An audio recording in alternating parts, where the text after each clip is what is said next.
না পেয়ে দিশাহারা হয়ে হঠাৎ ডিসিশন নিই যে আমি দোকানের বাইরে তালা মেরে আমি ভিতরে থাকবো, তাহলে হয়তো আমাকে খুঁজে পাবে না। এতে লাভ কি হবে আপনার?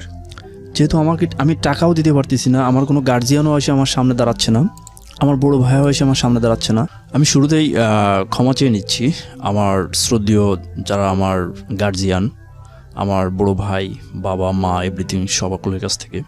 কারণ তাদের বিরুদ্ধে হয়তো আমার কথাগুলা বলতে হবে। আচ্ছা। প্লাস যারা আমার দূর সময়ের বন্ধু বা সাথী ছিল তাদের বিরুদ্ধে হয়তো আমার কথাগুলো বলতে হবে, যার কারণে আমি তাদের কাছ থেকে ক্ষমা চেয়ে নিচ্ছি। ঠিক আছে, সমস্যা নেই, আমরা শুনি আসলে গল্পটা কিসের। তো জন্মের পর থেকে দেখছি যে আমাদের পরিবারটা আসলে মধ্যবিত্ত ঘরের ভিতরে, আমাদের মধ্যবিত্ত পরিবার। বাবা কি করতেন? আমার বাবা ছোটখাটো একটা ব্যবসায়ী ছিলেন, অ্যালুমিনিয়াম, প্লাস্টিক এই ধরনের ব্যবসায়ী ছিলেন। আচ্ছা। যতটুকু সম্ভব বাবা মা ততটুকুই করছে আমাদের জন্য। তো আমার আম্মা বা আমার আব্বা আসলে মানে পড়াশোনার দিক থেকে এতটাই না। তো আমাদের ভাই বোন আমরা যারা আসি চেষ্টা করছে যে আমাদেরকে পড়াশোনা করানোর। তো এক পর্যায়ে আমি যখন আসলে 1998-99 সাল, জি, সে সময়ে আমি আমার গ্রাম থেকে মোংলা পোর্ট, অর্থাৎ ওখানে আমাদের ব্যবসা বাণিজ্য, ওখানে আমাদের আধিপত্য, এক কথায় সে সময়ের ঘটনা। তখন কোন ক্লাসে পড়েন আপনি? আমি তখন ক্লাস 5-এ পড়ি। ক্লাস 5-এ পড়েন। তো সে সময় আমি হঠাৎ বাজুয়াতে যাই, অর্থাৎ মোংলা পোর্ট। বাজুয়াটা কি মানে? এটা কি নৌকা বন্দর? হ্যাঁ, ওটা গ্রামের নাম। আচ্ছা, ইউনিয়নের নাম। ও ওকে, হ্যাঁ। এক্সামের প্রস্তুতি নেওয়া চলছে, তখনই আম্মু আমাকে বলছে যে তোমাকে তো একটু মোংলা যেতে হবে, তুমি যেতে পারবো? হ্যাঁ যেতে পারবো, সমস্যা নাই। তো এইভাবে আমি চলে গেলাম মোংলা বন্দরে। যাওয়ার পর ওখান থেকে আসতেছি, তখন আমার দাদি বলতেছে যে তুমি বাড়িতে যাচ্ছ, তাহলে এই মাছগুলো নিয়ে যাও। জি। তো আমি ওখান থেকে মাছগুলো নিয়ে আসতেছি। তো হঠাৎ লঞ্চ পথে আসতেছি, গাড়ি পথে না। তো লঞ্চ পথে আসতেছি, তখন মাছ বরাবর আসার পরে সকালে উঠছি 9টার সময়, লঞ্চ আমাদের ঘাটে আসবে সন্ধ্যা 5টায়।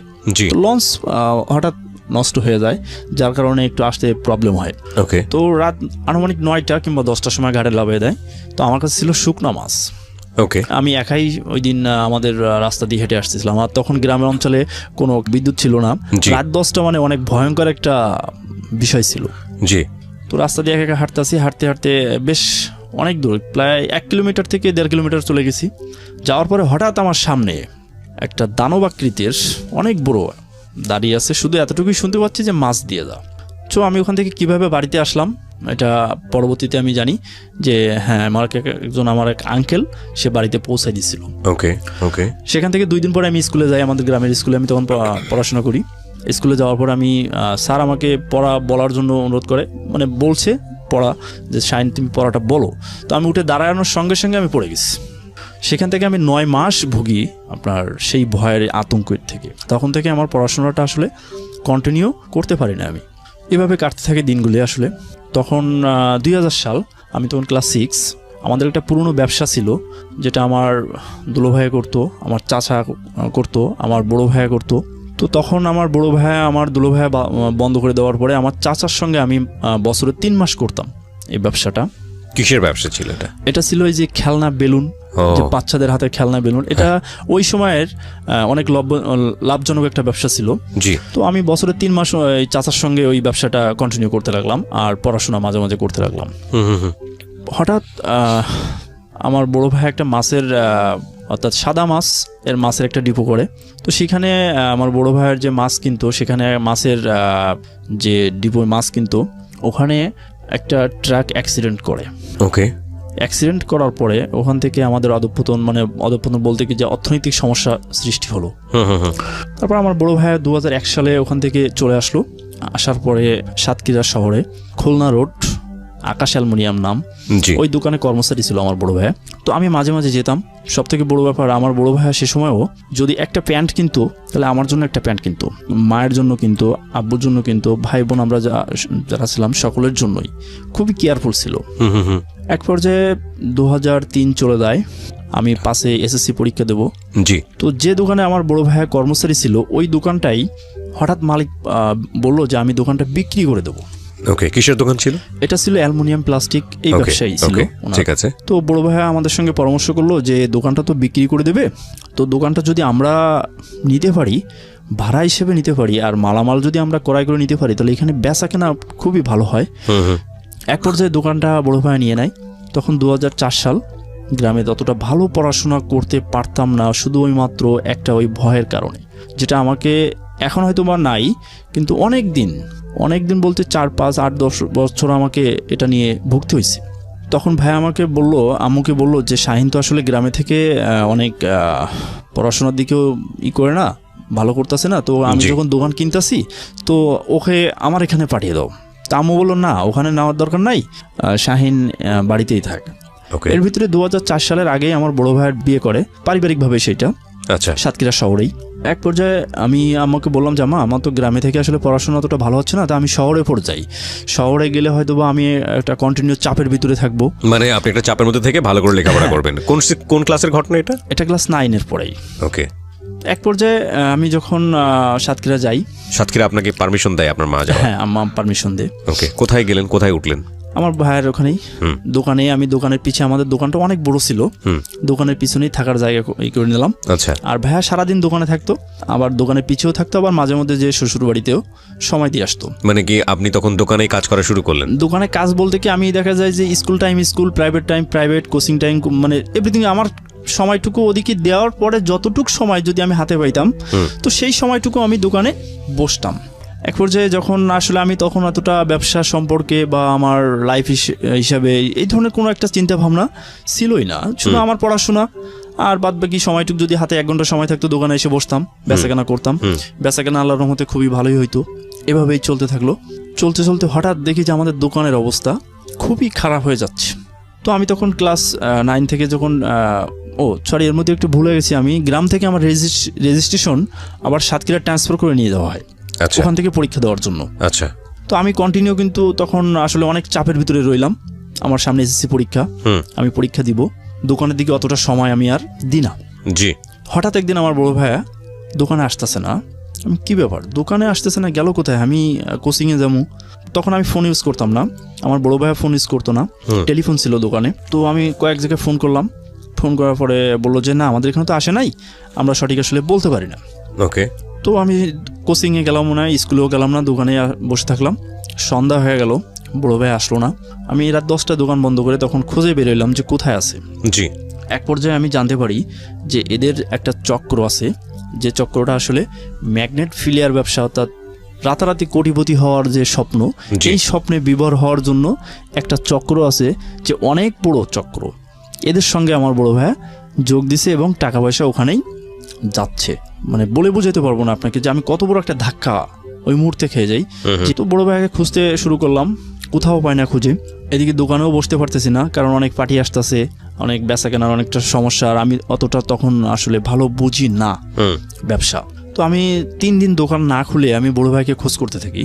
পরের দিন আমি সকালে 2টা ফোন নাম্বার পাইলাম। তো আমি কেশবপুরে আমি ওখানে ফোন করতেছি যে মামা, আমি তো শাহিন বলছি, তা আপনি কোথায়? তো বললো যে আমরা তো যশোরে আছি। তো কাছে তুমি কোথায়? তা আমি বলছি আমি সাতক্ষীরায়। একটু চালাকি করে বললাম। ওকে। তো বললো ঠিক আছে, তুমি সাতক্ষীরা থাকো, তোমার বড় ভাই কালকে পৌঁছাবে। তো আমরা ঠিক আছে, তো আপনারা কোথায় আছেন? যশোরে। বললো তুমি চিনবা না, চালকের ডাঙ্গা এরকম জায়গায় আসি। আচ্ছা। তো আমি সঙ্গে সঙ্গে ওই নামটা আমার মনে রাখলাম। তো আমি ওখানে গেলাম। তো ওখানে যাওয়ার পরে জিজ্ঞালাম, একটা মেয়ে আসলো রাস্তা দিয়ে হেঁটে পানি আনতে যাচ্ছে। তো তার কাছে জিজ্ঞানোর পরে বললো যে হ্যাঁ, আপনি আসেন আমাদের বাড়িতে। তার বাড়িতে গেলাম। যে জিজ্ঞেস করলেন মেয়েটাকে জিজ্ঞেস করলাম, ভাইয়া যে এখানে ছামাদের বাড়ি কোথায়? উনি বলতেছে, মেয়েটা আমাকে বলতেছে, কেন ছামাদের বাড়িতে যাবেন? আচ্ছা। তো আমি বলতেছি কি আমার বিশেষ প্রয়োজন আছে। তো বলতেছে কি আপনার নাম কি শাহিন? তখন আমি হতবাক যে আমার নাম জানলো কি করে। তো বলছে আপনি সাতক্ষীরা থেকে আসছেন? তো আমি বলছি জি, আমি সাতক্ষীরা থেকে আসছি, আমার নাম শাহিন, আপনাকে কে বলছে? আপনার ভাইয়া বলছে। তো এভাবেই আমি বাড়িতে যাওয়ার পরে যখন দেখলাম যে ওরা সবাই আছে, তখন আমাকে দেখে ওরা হতবাক যে তুই এখানে আসলি কি করে। তখন অনেক কথা হওয়ার পর বললো কি তুই এখন যা, আমরা কালকে সাতক্ষীরা থেকে আসতেছি, তারপরে বিষয়বস্তুটা জানাবানি। এক পর্যায়ে আমি চলে আসি। আসার পরে আমার গার্জিয়ান যারা আছে তাদেরকে জানাই যে এরকম ব্যবসা বাদ দিয়ে কিন্তু সে এগুলো করে বেড়াচ্ছে। তো পরের দিন আমার বড় ভাই আসলো না। সেদিনই আমার আব্বু আর আমার দুলু ভাই, অর্থাৎ আমার দুলু ভাইয়ের কথা না বললে নয়, সে আসছে আমার ফুফাতো ভাই। তার 3 দিন বয়সে না 7 দিন বয়সে বাবা মারা যায়, আর 10-15 বছর বয়সে মা মারা যায়। সেই থেকে আমাদের ফ্যামিলিতেই বড়, এবং গল্পের সেও অনেক বড় ভূমিকা আছে। যাই হোক, তখন আমার আব্বু আর বড় ভাই দুলো ভাই আসলো। আসার পরে আমরা আচ্ছা আমাদের বাড়িতে গেলাম, আরও 3 দিন পরে, 3 দিনের ভিতরে সে আসলো না। না আসার কারণে আমরা গেলাম, যাওয়ার পরে ওখানে অনেক কথা কাটাকাটি হলো, কারণ সে আসবে না, তার ব্যবসা বাণিজ্যের প্রয়োজন না, যা করছে অনেক কিছু করছে, এই নানান কথাবার্তা, এক কথায় অনেক মানে মারামারি বাদে কথা, শুধু নিজেদের ভিতরে যতটুকু কথা, এভাবেই চলে আসলাম। আসার পরে আমি আর দোকানে যেতে পারি না, কারণ তখনই অলরেডি দেখা যায় কি আমি খোঁজে জানতে পারি যে ভাইয়া অনেক জায়গা থেকে টাকা ঋণ করেছে। হ্যাঁ, ঋণ করেছে এবং পার্টিরা টাকা পাবে, সেই টাকা দিতে পারতেছে না। এই তখন আমি আর দোকানে প্রবেশ করতে পারি না, কারণ অলরেডি তারা প্রস্তুতি নিয়ে নিয়েছে, কারণ তারা জানতে পারছে যে সে এই ধরনের কার্যকলাপের সঙ্গে লিপ্ত হয়ে গেছে, সে টাকা পয়সা দিতেই পারবে না, যার জন্য তাদের হাতে হয়তো বা ক্ষমতা ছিল, যার কোনো দোকান তারা দখল নিয়ে নিল। এরপর যে আমি আর দোকানে প্রবেশ করতে না পেরে আমি দোকান থেকে চলে গেলাম বাড়িতে। ওকে, তখন আপনি ক্লাস 9 এর স্টুডেন্ট? না, 10 এর স্টুডেন্ট। ক্লাস 10 এর স্টুডেন্ট। আচ্ছা, আমার সামনে এসএসসি পরীক্ষা। তো আমি ভাইকে অনেকবার রিকোয়েস্ট করলাম যে আমার সামনে পরীক্ষা, তুমি দোকানে আসলে হয়তো আমি পরীক্ষাটা দিতে পারি। তো সে এগুলো কোনোই তার কাছে মূল্যায়ন ছিল না। আচ্ছা, এক পর্যায়ে আমি বাড়িতে যাওয়ার পরে অনেক আমাদের ফ্যামিলিতে অনেক প্রবলেম হয়, আব্বু আম্মু আমার আর যারা পাওনাদার ছিল তারা অনেকেই বাড়িতে যে বিভিন্ন রকম সমস্যার সম্মুখীন হতে থাকি আমি। তো এক পর্যায়ে আমি ওখান থেকে বাড়ি থেকে চলে যাই খুলনা। খুলনাতে যাওয়ার পরে একটা মেসে উঠি আমার এক পরিচিতর মাধ্যমে। তো ওই মেসে খাই এবং কাজের খোঁজে থাকি যে কি করা যায় এখন, লাইফে তো কিছু করতে হবে, হয়তো বা পড়াশোনা পারলাম না, কিন্তু এখন তো কিছু করতে হবে। কোনো কিছু না করতে পেরে জাহাজ থেকে আপনার মাথায় করে ঝুড়িতে বয়ে পাথর উঠানোর কাজে গেলাম একদিন, যে আমি 2 থেকে 3টা ঝুড়ি উঠাইলাম। তারপর আমি আর পারি নাই, আমি চলে আসছিলাম। আসার পরে ওখানে বেশ কয়েকদিন বসে বসে থাকে কোনো কাজ না পেয়ে আবার আমি ওখান থেকে ব্যাক করলাম মোংলা বন্দরে। জি, ওখানে আমার আব্বুর ব্যবসা, ছোটোখাটো একটা ব্যবসা ছিল, চাচা আছে, আমার বড় বোনাই আছে, ওদের ওখানে গেলাম। যাওয়ার পরে আমার বড় ভাইয়া, অর্থাৎ আমি আমার দুলো ভাইকে ডাকি বড় ভাইয়া বলে। জি, আর আমার বড় ভাইকে ডাকতাম আমরা ছোট ভাই বলে। তো দুলো ভাইয়ের ওখানে যাওয়ার পরে দুলো ভাই বললো কি যে এভাবে না ঘুরে তুমি এক কাজ করো, আমরা মার্কেটের ভিতরে একটা দোকান নিই, আমার তো একটা দোকান আছে, আর মার্কেটের ভিতরে আরেকটা দোকান নিই, তাহলে 2টা দোকান হইলে 2 ভাই 2 জায়গায় বসতে পারবানি, তোমারও আর এভাবে ঘুরতে হবে না। তো আমি দেখলাম যে আসলে প্রস্তাবটা খারাপ না। তো বড় ভাই এই প্রস্তাব দেওয়ার পরে দুলো ভাই, তো বললাম ঠিক আছে তাহলে এটাই হোক, সমস্যা নাই আমার। তো একটা আমরা দোকান দিলাম, মার্কেটের ভিতরে একটা পজিশন দিলাম, পজিশন নিয়ে মাত্র 54,000 টাকার মালামাল নিয়ে ব্যবসাটা শুরু করি আমি। তো এক পর্যায়ে ব্যবসা শুরু করা কত সালের দিকে মনে আছে? হ্যাঁ, এটা 2005 সালেই। 54,000 টাকা দিয়ে কি ধরনের প্রোডাক্ট ছিল? ওই অ্যালুমিনিয়ামের প্রোডাক্ট? হ্যাঁ, ওই প্লাস্টিক, মেলামাইন, সিরামিক। ঠিক আছে। তো তখন মোংলা বন্দরের অবস্থা আসলে এতটা ভালো ছিল না, বলতে কি যে দেখা যায় যে আমার যে পণ্যগুলো ছিল আমার দোকানে, ওই পণ্যগুলো আসলে অতটা ভালো আমি সেল করতে পারতাম না মার্কেটের ভিতরে বলে, কিন্তু বাইরে যারা ছিল মার্কেটের বাইরে তাদের কম বেশি বেচাকেনা হতো। তো 2005 সাল, তখন হঠাৎ আমার ওই কাজিনের বিয়ে। তো এক পর্যায়ে আমি যখন জানতে পারি তখন হঠাৎ খারাপ লাগে। বললাম কেন এরকম খারাপ লাগার কারণটা, তো যাই হোক আমি এতটা মূল্যায়ন করি নাই, যে কোনো কারণবশত তার বিয়ে হয়ে যায়। বিয়েটা হয়ে যাওয়ার পরে বুঝতে পারি যে আসলেই তার প্রতি আমার একটা দুর্বলতা ছিল। এক পর্যায়ে নাম কি ছিল মেয়েটার? ভাইয়া সরি, নামটা বলতে চাচ্ছি না, কারণ আমি চাই না যে আমার জন্য তার কোনো ঠিক আছে ক্ষতি হোক। ঠিক আছে। বিয়ে হওয়ার পরে আপনি বুঝতে পারেন মেয়েটাকে আপনি পছন্দ করেন? হ্যাঁ, এবং আমি 1 বছর পরে যখন আমি বাড়িতে যাই, যাওয়ার পরে আমার অন্য আর একটা কাজিনের সঙ্গে এই বিষয়টা নিয়ে আমি শেয়ার করতেছিলাম যে এত তাড়াতাড়ি বিয়ে দেওয়ার তো কোনো প্রশ্নই ছিল না, আর বিয়ে না দিলে হয়তো বা আমাদের ফ্যামিলিতে যাইতো এরকম কিছু। এই ঘটনাটা আমি ঘরের ভিতরে যে আমার এই কাজিনের সঙ্গে বলার সময় ওই মেয়ের আম্মা শোনার পরে ওই মেয়ের কে বলে যে এই ঘটনা। তো সেখান থেকে আমার ভিতরে এই জিনিসটা অনেকটা দুর্বলতার সৃষ্টি হয়ে গেল। আবার এটাও ভাবতাম যে তার তো বিয়ে হয়ে গেছে, এটা নিয়ে ভাবার কোনো প্রশ্নই আসে না। আবার এটা ভাবতাম, কিন্তু আবার ভাবতাম যে তাতে সমস্যা কি, সে তার স্বামীর ঘরে আসছে, সমস্যা নেই, আমার মতো করে আমি তাকে ভালোবাসবো, এভাবেই চলতে থাকে। কিন্তু আমার বাসার পাশে আরেকটা মেয়ে ছিল, নাম আমি বলতে পারবো, সমস্যা নাই, খাদিজার নাম ছিল। সে অনেক ডিস্টার্ব করতো আমাকে। তো আমার দোকান শুরু করার 15 দিনের ভিতরে সে আমাকে প্রপোজ করে। তো আমি বলছি কি যে আমি তো আসলে চিনি না কে সে, আমি কিভাবে বলবো এই কথাটা। তো বলছে ঠিক আছে আপনি দেখেন, চেনেন, তারপরে বলেন, আপনার বাসার পাশেই কিন্তু বাসা। তো আমি বাসাতে থাকি ঠিকই, কিন্তু সারাদিন থাকি দোকানে, রাত 8টা 9টা 10টার দিকে বাসায় আসি, আবার খাওয়া দাওয়া করে আবার সকালে দোকানে চলে যাই। ওকে। কিন্তু এই জিনিসটা আমার দেখা হয় না যে আমার বাসার পাশে কে আছে। তো যখন প্রপোজ করে তখন আমার নিজের ভিতরেও কৌতূহল হলো যে আসলে কে সে। তো আমার পাশের আর প্রতিবেশী, তো তাকে বললাম যে ভাবি এই ব্যাপার, আসলে মেয়েটা কে?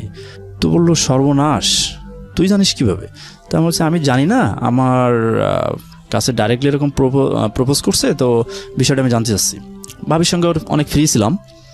তো ভাবি বললো দেখ মেয়েটা তো আগে এক জায়গায় বিয়ে ছিল, সে অবস্থা থেকে এসে আবার এই ক্লাস 8-এ ভর্তি হয়েছে, তো এই এতটুকুই বললো ভাবি। পরে আমি বললাম আমার কাছে আবার 2 দিন না 3 দিন, সম্ভবত 2 দিন পরে মেয়েটার বান্ধবী গেল, যাওয়ার পরে আমাকে বললো যে ভাইয়া গল্প মানে আপনার যে কথাটা বলছিলাম তো এটার অ্যান্সার। তো আমি বলছি অ্যান্সার তো এত দ্রুত দেওয়া সম্ভব না, আমি তো তাকে চিনি না, তার প্রতি আমি কী অ্যান্সার দিব? জি, আমি আগে তাকে চিনি, তার সম্পর্কে জানি, আর জানার পরেই না আমি অ্যান্সার দেবো। আপনি এসে আমাকে একটা কথা বললেন আর বলার সঙ্গে সঙ্গে আমি অ্যান্সার দিয়ে দিলাম, এটা তো সম্ভব না। আমি আগে তার সম্পর্কে জানি। কয় ঠিক আছে, আপনি চেনেন না, তাহলে আমি কিছুক্ষণ পরে তাকে নিয়ে আমি আপনার দোকানে আসতেছি। তো আমি হতবাক হয়ে গেলাম যে কি বলে, কিছুক্ষণের ভিতরে সে আমার দোকানে আসতেছে। তো এটা ছিল 2005 সালের 13ই ফেব্রুয়ারি। জি। তো আমি বলছি ঠিক আছে আসেন দেখি কে সে। কিন্তু ভাবির কাছে শোনার পরে কিন্তু আমি আর দেখতে যাই নাই যে আসলে সে মেয়েটা কে। তো এইভাবে সে লাঞ্চ অর্থাৎ টিফিনের সময় আমার দোকানের সামনে আর একটা দোকানে বসে কথা হয়। তো যতটুকু আপ্যায়ন করার প্রয়োজন ততটুকুই করলাম, পরে চলে গেল। পরে চলে যাওয়ার পরে আমার ভিতরে কিন্তু তখন ভাই একটা জিনিস কাজ করতো, আমার ওই কাজিনের কথা, অন্য কোনো কথা আমার মাথায় আসতো না। তো আমি তাকে বললাম দেখেন আমার তো আসলে এই ধরনের কোনো মন মানসিকতা নাই, আর আমার পক্ষে সম্ভব না, তবে আপনি আমাকে একজন ভালো ফ্রেন্ড হিসেবে থাকতে পারেন। তো সেই কথা শোনার পরে বলল এটা সম্ভব না, যাকে ভালোবাসা যায় তাকে আসলে বন্ধু হিসেবে গ্রহণ করা যায় না, আমার পক্ষে সম্ভব না, আপনি তাহলে আসতে পারেন, এ বলে চলে গেল। হঠাৎ 14ই ফেব্রুয়ারি সে একটা লেটার আর একটা ফুল দিয়ে পাঠালো ওই মেয়েটার কাছেই। আমি দোকান খোলার আগেই দেখি যে আমার শাটারের তল দিয়ে এই 2টা রেখে গেছে। তো সামনে দোকানদার বলতেছে আমার কাছে দিয়ে জানে, তো শাটারের তল দিয়ে দেখ একটা ফুল আর একটা লেটার দিয়ে গেছে। তো আমি দোকানটা খুলে দোকান ঝাড়ু দিয়ে দোকানে বসে সুন্দর মতো আমার কাজগুলো কমপ্লিট করে তারপরে আমি ওই জিনিসটা দেখতেছি যে আসলে কী লেখা। তো এক পর্যায়ে দেখলাম, দেখে আমার মতো আমি রেখে দিলাম ওইভাবে, যে দিয়ে যেহেতু গেছে যেহেতু দোকানে এক সাইডে রেখে দিই। তো এইভাবে কাটতে থাকে। আর আরেকটা বিষয় আমি বলে রাখি, আমি কিন্তু তখন আমার আম্মা গ্রামের বাড়িতে থাকে, জি, আমরা থাকি তখন মোংলা বন্দর। আম্মা বেশিরভাগই সময় গ্রামের বাড়ির সাতক্ষীরাতে থাকে। সেক্ষেত্রে আম্মার সঙ্গে যোগাযোগটা আসলে দেখা যায় কি যে ফোনের মাধ্যমে কথাবার্তা হয় আর কি, অতটা হয় না। তবে আম্মার প্রতি সবসময় আমার দুর্বলতা অনেক বেশি, যেটা আসলে আমি ভাষায় প্রকাশ করতে পারবো না যে আমার আম্মার প্রতি কতটা আমার দুর্বলতা। তো এইভাবে চলতে থাকে। এবং আমার লাইফের আরও যে বিষয়টা, যে আমার ওই মেয়েটা কন্টিনিউ সকালে দুপুরে রাত্রে আমাকে ডিস্টার্ব করতে থাকে। এক পর্যায়ে আমি আমার আফাকে বলে দিই যে আফা এই ব্যাপার, এই জিনিসটা কিন্তু তুমি লক্ষ্য রেখো, যে সে যে সময় আসে সে সময় লক্ষ্য রেখো। তো আমার আফা বলে ঠিক আছে, ওটা তোর ভালো লাগবে না, তুই তোর মতো থাক, আমি আমার মতো থাকি, দেখবা না, আমি সমস্যা নাই। এভাবে চলতে থাকে ব্যবসা। 2007 সাল যে সময়, সে সময় হঠাৎ আমার ওই কাজিন, তখনও কিন্তু আমি আসলে অন্য কোনো দৃষ্টি বা অন্য কোথাও এই ধরনের কোনো সম্পর্ক সৃষ্টি আমাকে কেউ জড়াতে পারে নাই। 2007 সাল হঠাৎ আমার ওই কাজিনের ফ্যামিলিতে অনেক প্রবলেম সৃষ্টি হয়। তখন ওই ফ্যামিলিতে যখন প্রবলেম সৃষ্টি হয়, তখন ওই মেয়ের মানে আমার ওই কাজিনের আম্মা ওই সময় যে সময় ঘটনাটা আমাদের মুখ থেকে শুনছিল, সে সময় না বলে যখন প্রবলেম সৃষ্টি হয় তখনই ওই মেয়েকে, আমার ওই কাজিনকে বলে যে আজকে তোর এই দুর্ভাগ্যর জন্য আমরাই হয়তোবা দায়ী, তা না হলে তোর অনেক ভালো জায়গায় হয়তোবা। এটা আপনাকে বলেছে? না, আমাকে না, ওই মেয়েটাকে বলেছে, খাদিজাকে বলেছে। হ্যাঁ, না খাদিজা ওইখানে না, ওই যে আমার কাজিন ছিল গ্রামের বাড়িতে, মানে ওই মেয়েটাকে বিয়ে হওয়ার পরে যে মেয়েটাকে আপনি ফিল করা শুরু করলেন, সেই মেয়েটার কথা বলছেন, যে মেয়েটার নাম আপনি বলতে চাননি। Okay fine. হ্যাঁ, তো 2007 সাল তখন ওই মেয়েটার যখন ফ্যামিলিতে প্রবলেম সৃষ্টি হয়, এক পর্যায়ে আমি যখন জানতে পারি যে এরকম প্রবলেম সৃষ্টি হচ্ছে, তখন আমিও আমার আরেক কাজিনের সঙ্গে যোগাযোগ করি। যোগাযোগ করার পরে সে বলে সব ঘটনা যে এই ব্যাপার। তো এইভাবেই জানা যায়। যাওয়ার পরে ওই মেয়েটা আমার সঙ্গে কথা বলে যে তুমি আগে কেন বলো নাই। তা বলছে আগে তো আসলে বলার সিচুয়েশন কখনো আমার হয় নাই, আর আমি আসলে বলার চেষ্টাও করি নাই। তো আমি তো তোমাকে অনেক সুযোগ, তোমার সঙ্গে অনেক ব্যবহার করছি। এক পর্যায়ে আমি বলে দেখো যা হয়ে গেছে তো হয়ে গেছে, এটা নিয়ে এখন আর কথা বাড়িয়ে লাভ নাই। তো বলে এটা নিয়ে কথা বাড়িয়ে এখন লাভ নাই, ঠিক আছে আমি আপনার ওখানে চলে আসতেছি, আমি মোংলা বন্দরে চলে আসতেছি, আপনি প্রস্তুতি নেন। তো তখন অলরেডি তার একটা বেবি হয়ে গেছে। তো যখন একটা বেবির হয়ে গেছে, তখন আমি চিন্তা করলাম যে একটা ঘর ভাঙ্গা, আর তার হাজব্যান্ড রয়েছে, তার একটা বেবি রয়েছে, তাকে এভাবে নিয়ে চলে আসা, হ্যাঁ আমি তাকে অনেক লাইক করি, এটা আমি পরে বুঝছি, কিন্তু তাকে এভাবে নিয়ে আসা এটা হয়তো বা ঠিক হবে না। আর এটাতে আমাকে সমাজ কি বলবে, আমার আব্বা আম্মা আমার পরিবার কি বলবে, সমাজের কাছে মুখ কীভাবে দেখাবো, এই প্রশ্ন হঠাৎ জেগে গেল। আবার আমি তার প্রতি অনেক উইক। তো তখন থেকে আমার একটা বদ অভ্যাস হয়ে গেল যে আমি সারাদিন দোকানদারি করতাম আর রাত্রি ঘুমাইতাম না। রাত দেখা যায় 2টা 3টা 4টা, কোনো রাত ঘুমাইছি কোনো রাত ঘুমাই না, এরকম একটা হ্যাবিট হয়ে গেল। তো এক পর্যায়ে ওই মেয়েটা অনেক চলে আসার জন্য প্রস্তুতি নেয়। তখন আমি আমার ব্যবসায়ী একজন পার্টনার বলতে আমার পাশাপাশি দোকান, তার সঙ্গে এই বিষয়টা শেয়ার করি।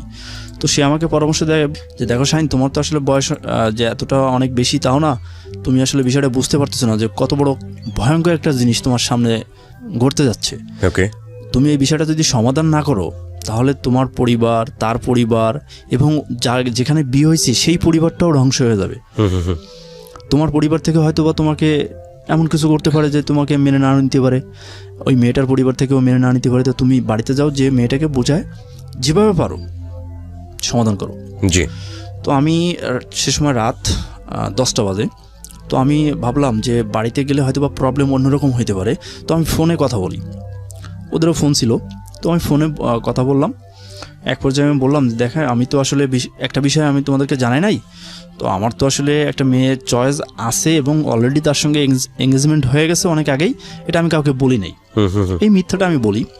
তো মিথ্যাটা বলার কারণে সে মেয়েটা অনেক কষ্ট পায়, এবং সে মেয়েটা ওই স্বামীর ঘরে থাকাকালীনই প্রতি মাসে আমার জন্য একটা করে লেটার পাঠাইতো। এটা তার কাজিনের কাছে রেখে যেত, আমি যে সময় বাড়িতে যেতাম তখন আমার কাছে দিত। এই মেয়েটা, যে মেয়েটার নাম আপনি বলতে চাচ্ছেন না, জি রাইট। এছাড়া খাদিজা তো আপনাকে পছন্দ করতো। হ্যাঁ, খাদিজা তো মোংলা বন্দরে, এটা রাইট। এভাবে চলতে থাকে। তো সে সময় যখন আমি ওই মিথ্যাটা বলি, ওই মেয়েটা তখন আর ফোন কেটে দিয়ে, এক কথায় ফোনটা কেটে দিয়ে বলে যে ঠিক আছে, আমার কপালে যা আছে হইব, আমি ওইখানেই চলে যাচ্ছি বলে ওখানে চলে যায়। বললাম যাক, একটা দিক থেকে অন্তত পক্ষে দুশ্চিন্তা মুক্ত হইলাম যে ওই হাজব্যান্ডের ঘরে যখন যাচ্ছে তখন আল্লাহ হয়তোবা তার লাইফে যেটা আছে ঘটবেই, আর দ্বিতীয় ঘটনা ঘটার সুযোগ নাই। এইভাবে আমি একদিক থেকে আনন্দিত, একদিক থেকে কষ্ট পাচ্ছি, কিন্তু মনের ভিতরে সবসময়ই তার প্রতি একটা দুর্বলতা কাজ করতো আমার।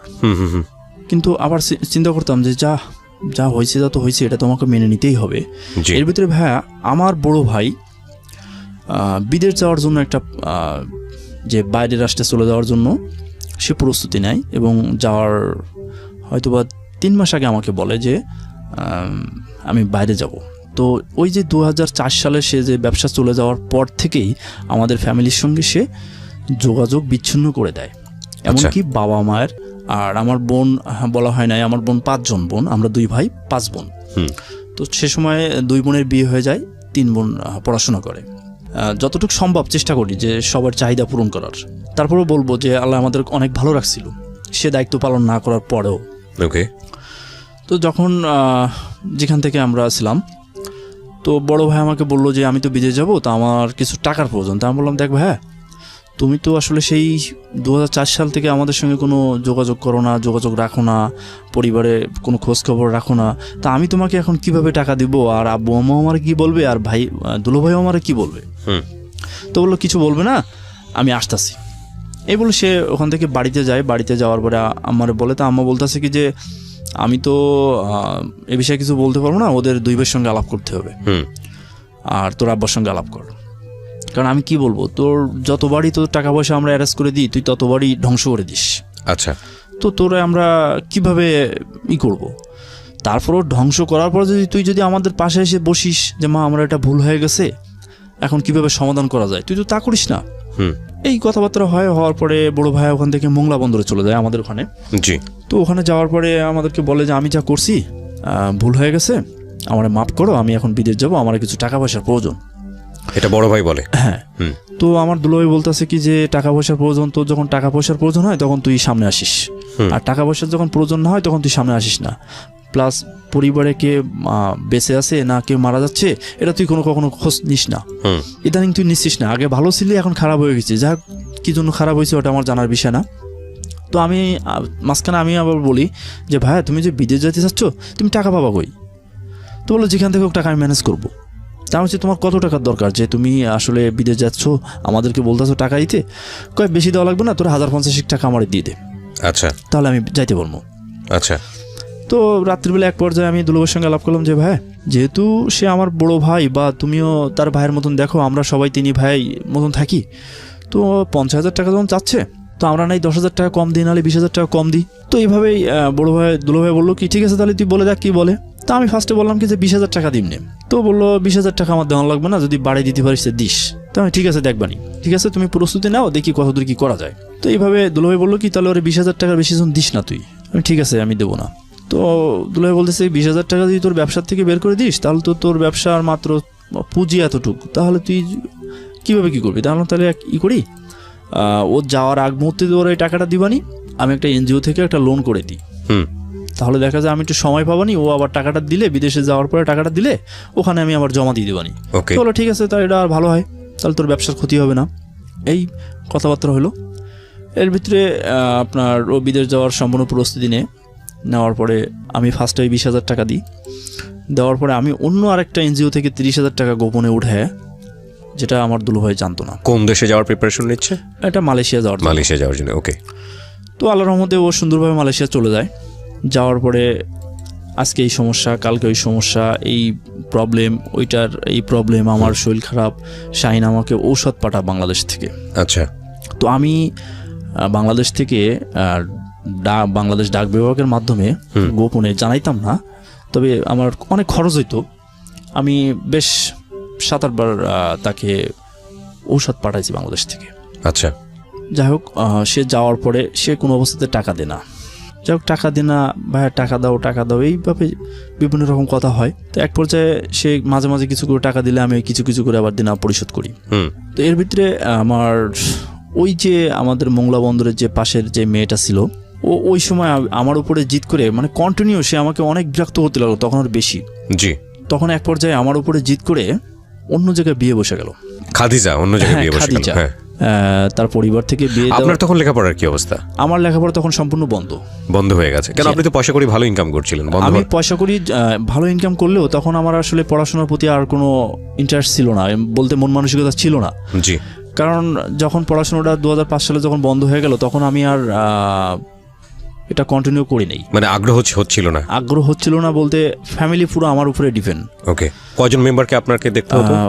দেখা যায় কি আব্বু সামথিং কিছু টাকা পয়সা ইনকাম করতো। মানে কজন সদস্য ছিল টোটাল? তখন 4 জন। আব্বু, আম্মু, আপনি আর কে?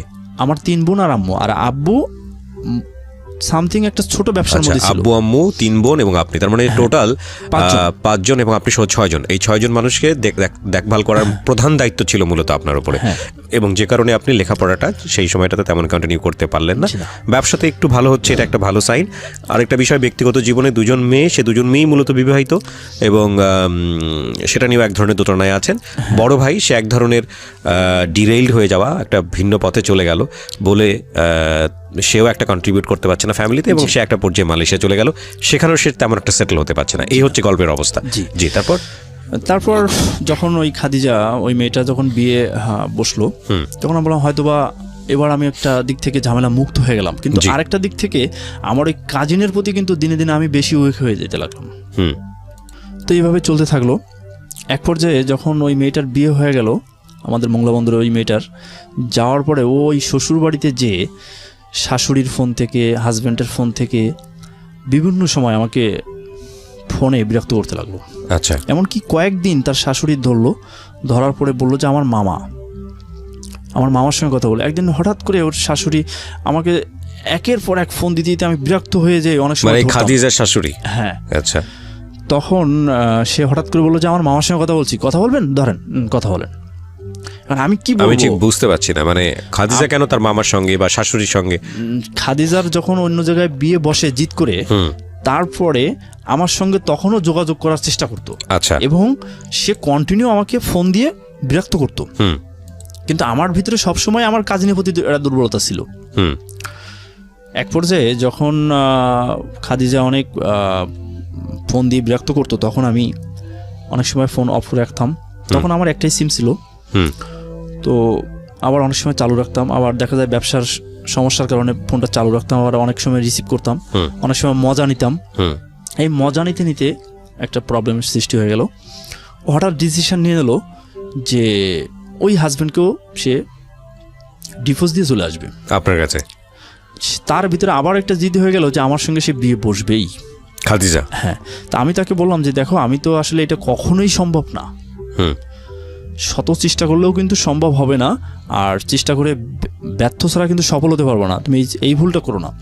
সে আমার উপরে আবার রাগান্বিত হয়ে সে ওখানে ওই হাজব্যান্ডকেও ডিভোর্স দিয়ে চলে আসে। আপনি যেটা বলতে চাচ্ছেন যে আপনার এখানে কোনো ভুল ছিল না, মানে আপনি তাকে ইন্সপায়ারও করেন নাই? জি না, কখনোই না। ওকে, ঠিক আছে। তারপর তো তখন এটা সম্ভবত 2009 সালের শেষের দিকে আমার বড় ভাইয়া তখন সামথিং টাকা পয়সা ওই যে দিনাটা হয়েছিলাম আমি, এবং ওই টাকাটা দিয়ে দিল। তখন আমার ব্যবসার অবস্থা আসলে এতটা ভালো ছিল না, বেচা কেনা খুবই সীমিত ছিল, কিন্তু যে মূলধনটা ছিল তার থেকে অনেক বেশি হয়ে গেল মূলধনটা আমার কাছে, জি, খরচ বাদেও। তো এক পর্যায়ে বড় ভাই আমার বলতেছে কি যে তোর ব্যবসার অবস্থা তো ভালো না, তাহলে তুই কর, তুই মালয়েশিয়া চলে আয়। তা বলছে আমি মালয়েশিয়া যাবো না, অন্য যে রাষ্ট্রে যদি আমরা পাঠাইতে পারোস তাহলে আমি যাইতে পারি। আচ্ছা, এটা আপনি বললেন? জি, কারণ মালয়েশিয়া শুনি যে এরকম শ্রমিক যে খুব কষ্টে থাকে, কাজ নাই, এনো নাই তেনো নাই, বিভিন্ন রকম, এগুলোর মধ্যে আমি যাবো না, যদি অন্য রাষ্ট্রে পাঠাইতে পারিস তাহলে আমি যাইতে পারি। কয় লিবিয়া যাবি? তাহলে বলছে হ্যাঁ যাইতে পারি আমি। কয় তাহলে দোকান ছেড়ে দে, পাসপোর্ট কর, আমি তো লিবিয়া যাওয়ার ব্যবস্থা করতেছি। এই মাথার মধ্যে ঢুকে গেল, এবার লিবিয়া চলে যাবো, দেশের বাইরে চলে যাবো, দেশের বাইরে চলে যাবো। তো যখন এই চিন্তা মাথার ভিতরে ঢুকে গেল, তখন ব্যবসা আর করবো না, আমি লিবিয়া চলে যাবো, দেশের বাইরে চলে যাবো। তখন হঠাৎ ডিসিশন, দুলাভাইকে ফোন করে বললাম যে দোকান ছাড়ে দেবো, পজিশন ছাড়ে দিচ্ছি, আমি দেশের বাইরে চলে যাবো, আমি পাসপোর্ট করতে দিয়ে আসছি। আচ্ছা, কয় যেটা ভালো মনে করি সেটা কর। তো এক পর্যায়ে আমি দোকান ছেড়ে দিই। দোকান ছেড়ে দেওয়ার পরে আমার পাসপোর্ট করা হয়ে যায়। পাসপোর্ট করা হওয়ার পরে আমি পাসপোর্টটা ভিসা লাগানোর জন্য অলরেডি সব কিছু প্রসেস করা হয়ে যায়। তখন লিবিয়ায় গৃহযুদ্ধ শুরু হয়ে যায়, সম্ভবত 2010 সাল। জি, লিবিয়ায় গৃহযুদ্ধ শুরু হয়। আমার আর লিবিয়া যাওয়া হয় নাই, তবে আমার অনেকগুলো টাকা খরচ হয়েছিল। এটা গোপনে হয়েছিল বড় ভাইয়ের সঙ্গে আমার। ওকে, এটা আমি আসলে আমার পরিবার, আমার বাবা মা বা আমার দুলো ভাইও জানতো না। এটা আমার ভাইয়ের সঙ্গে আমার অনেকগুলো টাকা খরচ হয়ে যায় এই কাজগুলো করতে, যেটা জানতো না। তখন আমি দোকান ছেড়ে দেওয়ার পর আমি আবার বেকার হয়ে গেলাম, যে এমন অবস্থা আমি কি করতে পারি, কোনো দিশা না পেয়ে আবার বড় ভাই আমাকে বলল যে তুমি ওখানে যেয়ে কিন্তু এই কনস্ট্রাকশন সাইডের কাজ করতে হবে, বিল্ডিং তৈরি করার কাজ করতে হবে, তো তুমি এই কাজের উপরে একটু প্রিপারেশন নাও। তো আমি দোকান ছেড়ে দেওয়ার পরে ভাবলাম যে এই কাজ যেহেতু করতে হবে লিবিয়া যেয়ে, তো আমি এই কাজ কিছুদিন করি। তো আমি ওখান থেকে মোংলা থেকে গ্রামের বাড়িতে যাই, গ্রামের বাড়িতে যেয়ে আমার সঙ্গে দেখা করে আবার ঢাকা চলে আসি। ঢাকা এসে আমি ঢাকা আজিমপুরি ইডেন কলেজের সামনে একটা বিল্ডিংয়ে কাজ করতাম। জি, তো ওখানে ওই বিল্ডিংয়ে বেশ যাদের সঙ্গে কাজ করতাম তারা আমাকে কাজ বোঝানোর জন্য যথেষ্ট হেল্প করতো। ওকে, তো তাদের মাধ্যমে আমি বেশ এই কাজের উপরে কিছুটা অভিজ্ঞতা হয়ে যায়, এবং বড় ভাইকে বলি যে আমি তো কাজ কন্টিনিউ করতেছি, তুমি এখন ওদিকে প্রসেস করো। তো ওই টাকা এবার কোন দেশে যাওয়ার প্ল্যান করছেন? আমাকে পাঠানোর কথা বলছে লিবিয়া। লিবিয়া তো বন্ধ হয়ে গেল ওই সময়টা। না, ওই সময়ের কথা আমি বলছি। আচ্ছা আচ্ছা, ওকে, ওই সময়ের কথাটাই বলছি আমি। ওই সময়ের আগের কথাটাও যে বুঝতে পারছি, আপনি আরো ইলাবোরেট করছেন ঘটনাটা। হ্যাঁ, বলুন। তারপর তো যখন ভাইয়া যখন এটা মানে লাস্ট ফিনিশিং যখন লিবিয়া যাওয়া বন্ধ হয়ে গেল, তখন আমি দিশেহারা হয়ে গেলাম যে আমি এখন কি করব, আমার ব্যবসাও নাই, আর আমি এখন কাজ করতেছি, আর আমার বড় ভাই এখন আমাকে আর নিবে না। বড় ভাই তখন অলরেডি ডিসিশন জানাই দিছে যে আমার পক্ষে সম্ভব না। তাহলে তোমার পক্ষে যদি সম্ভব না হয় তাহলে তুমি আমার ব্যবসাটা কেন এত বড় ক্ষতি করলা, আর ব্যবসাটা বন্ধ করলা, এলা আমি ব্যবসাটা বন্ধ করে আজকে আমি কাজ করতেছি, এইটা কেন করলা? তো এটার কোনো উত্তর না দিয়ে সে ফোনটা সরাসরি কেটে দেয়। তো আমি মানে পুরো একবারে কি বলবো ভাই, আসলে আমি বুঝাইতে পারবো না আপনাকে যে আমি কত বড় একটা হয়ে গেলাম, যে আমার ব্যবসা নাই, আমার হাতে কোনো কাজ নাই যে আমি কাজ করে খাবো, এই ধরনের কোনো একটা নেই। এদিকে বাড়িতে দেখা যায় আম্মু, ছোট বোনেরা তারা পড়াশোনা করে, তো তাদের খরচ, আমার নিজের একটা চলার, তখন টেনশন মাথার প্রতি প্রচুর পরিমাণে বেড়ে গেল। আর ও তো টাকা পয়সাই দেয় না, বিদেশে আছে, মালয়েশিয়া আছে, কিন্তু কোনো টাকা পয়সা দেয় না। ওই মাঝে মধ্যে দেখা যায় কি যে 1,000 দিল, 2,000 দিল, দেখা যায় 1 মাস পরে 2 মাস পরে 1,000 টাকা দিলে কি হয় একটা ফ্যামিলিতে? কিছুই না। তো আমি কন্টিনিউ করে যেতে লাগলাম ওই কাজ, যে কাজটা আমি লিবিয়া যে করার কথা ছিল সেই কাজ কন্টিনিউ বাংলাদেশে করতে থাকি। কি ছিল কাজটা? এই বিল্ডিং তৈরির কাজ, কনস্ট্রাকশনের কাজ, রাজমিস্ত্রি যেটাকে বলে বাংলায়। হ্যাঁ, তো এই কাজটা আমি করতে থাকি। তো এক পর্যায়ে আমি করতে করতে মানে খুবই ক্লান্ত, কারণ আমার কাজ দেখা যায় কি যে আসলে করা অভ্যাস না। তো আমি বেশ কিছুদিন কাজ করলাম। কাজ করার পরে আমি আবার আমার দুলাভাইয়ের সঙ্গে কন্টিনিউ যোগাযোগ করতে লাগলাম যে ভাইয়া ও তো এরকম করলো, এখন কি করা যায়? তো আর আমাদের তো আসলে এতটা ভালো অবস্থাও না যে আমি একা একাই সব কিছু করতে পারবো, তুমি সাপোর্ট দিলে হয়তো বা কিছু একটা করতে পারবো আমি। তো বললো যে তোর ভাইয়ারে যতবার সাপোর্ট দিলাম তোর ভাইয়া তো এই মানে অসামাজিক কাজের সঙ্গে বা যেগুলো আমার পছন্দ না বা যেগুলো সমাজে মেনে নেওয়া যায় না, শুধু ক্ষতিগ্রস্ত হওয়া ছাড়া তো কিছুই করে না। এখন পর্যন্ত মালয়েশিয়া গেছে, সে এখনো পর্যন্ত পরিবারটাকেই ঠিকমতো দেখাশোনা করে না, তো কি বলবো? তো বললো কি ঠিক আছে, আমি যতটুকু হেল্প করার প্রয়োজন ততটুকু করব, কিন্তু ব্যবসার লাভ ক্ষতি যাই হবে সব তোমার, আমার কিছু। এটা দুলাভাই বললো আপনাকে? দুলাভাই আমাকে বললো। তো বললাম ঠিক আছে, বেশ, এই কথায় আমি রাজি হয়ে গেলাম। কারণ আমার ভিতরে একটা আত্মবিশ্বাস ছিল যে আমি যদি কোনো কাজে অগ্রসর হই আল্লাহর রহমতে আমি সাকসেসফুল হবই, এরকম একটা আত্মবিশ্বাস সবসময় আমার ভিতরে কাজ করতো। জি। তো যখন ভাই এই কথা বললো তখন আমার কাছে অনলি 10 টাকা ছিল পকেটে। তো আমি একটা চায়ের দোকানে বসে একটা চা আর একটা পান খাই। তো আগের পরিচিত ছিল, যেহেতু ওখানেই ব্যবসা করতাম আমি। তো ওই দোকানদার আমাকে বলে টাকা দেওয়া লাগবে না, তুই তো আমার কাছে কয় টাকা পাইতিস। তাহলে না, তোর কাছে অনেকদিন পরে চা খাইলাম, তুই আমাকে 2 টাকা ফেরত দে, 10 টাকা রাখ, এই 2 টাকা ফেরত দে আমাকে। তো আমাকে 2 টাকা ফেরত দেয়। তো যখন 2 টাকা ছিল আমার কাছে, তখন আমি একটা পজিশন, অনেক দিন থেকে আমি চেষ্টা করি, সবাইকে বলতাম যে পজিশন পাইলে আমাকে জানাস। তো হঠাৎ করে একটা ছোট একটা পজিশন, মানে খুব ছোট, যেটা আপনার চায়ের দোকানও করা যায় না এরকম অবস্থা, ওরকম একটা দোকান পাইলাম। তো আমি বললাম ঠিক আছে, আমি এটা দিয়েই শুরু করি। ওকে, কত সালের দিকে এটা মনে আছে? হ্যাঁ, এটা 2011 সাল। খেয়াল রাখবেন প্রিয় শ্রোতা, this is a very important point, আমরা স্টার্ট করতে যাচ্ছি। ওকে, তো 2011 সাল। তো আমি ওই দোকানটা নিলাম, নিয়ে শুরু করলাম। আমার ভালো মনে আছে, ফার্স্টে আমার আব্বুর কাছে গেলাম। তো আব্বু আমার বলতেছে কি যে আমার কাছে তো টাকা নাই, দোকান তো শুরু করবা, সবই তো ঠিক আছে, কিন্তু তুমি 2-3 দিন পরে নাও টাকাটা। আমার হচ্ছে আমার তো আজকেই জরুরি দরকার টাকাটা। তো বলে আব্বু বাইরে চলে গেছে। দেখি যে আব্বুর জামার পকেটে 1600 টাকা আছে। তো আমি ওই 1600 টাকা নিয়ে চলে আসছি। আর পাশের রুমে ওনাকে বলে আসছি যে আব্বুর শার্টের পকেটে যে টাকা ছিল ওই টাকা কিন্তু আমি নিয়ে চলে আসছি, বলে আমি চলে আসছি। চলে আসে আমি ওই 1600 টাকা দিয়ে 2টা শোকেস, অর্থাৎ পুরনো যে জিনিসগুলা বিক্রি হয় ওইগুলা থেকে 2টা শোকেস কিনলাম, একটা তালা কিনলাম।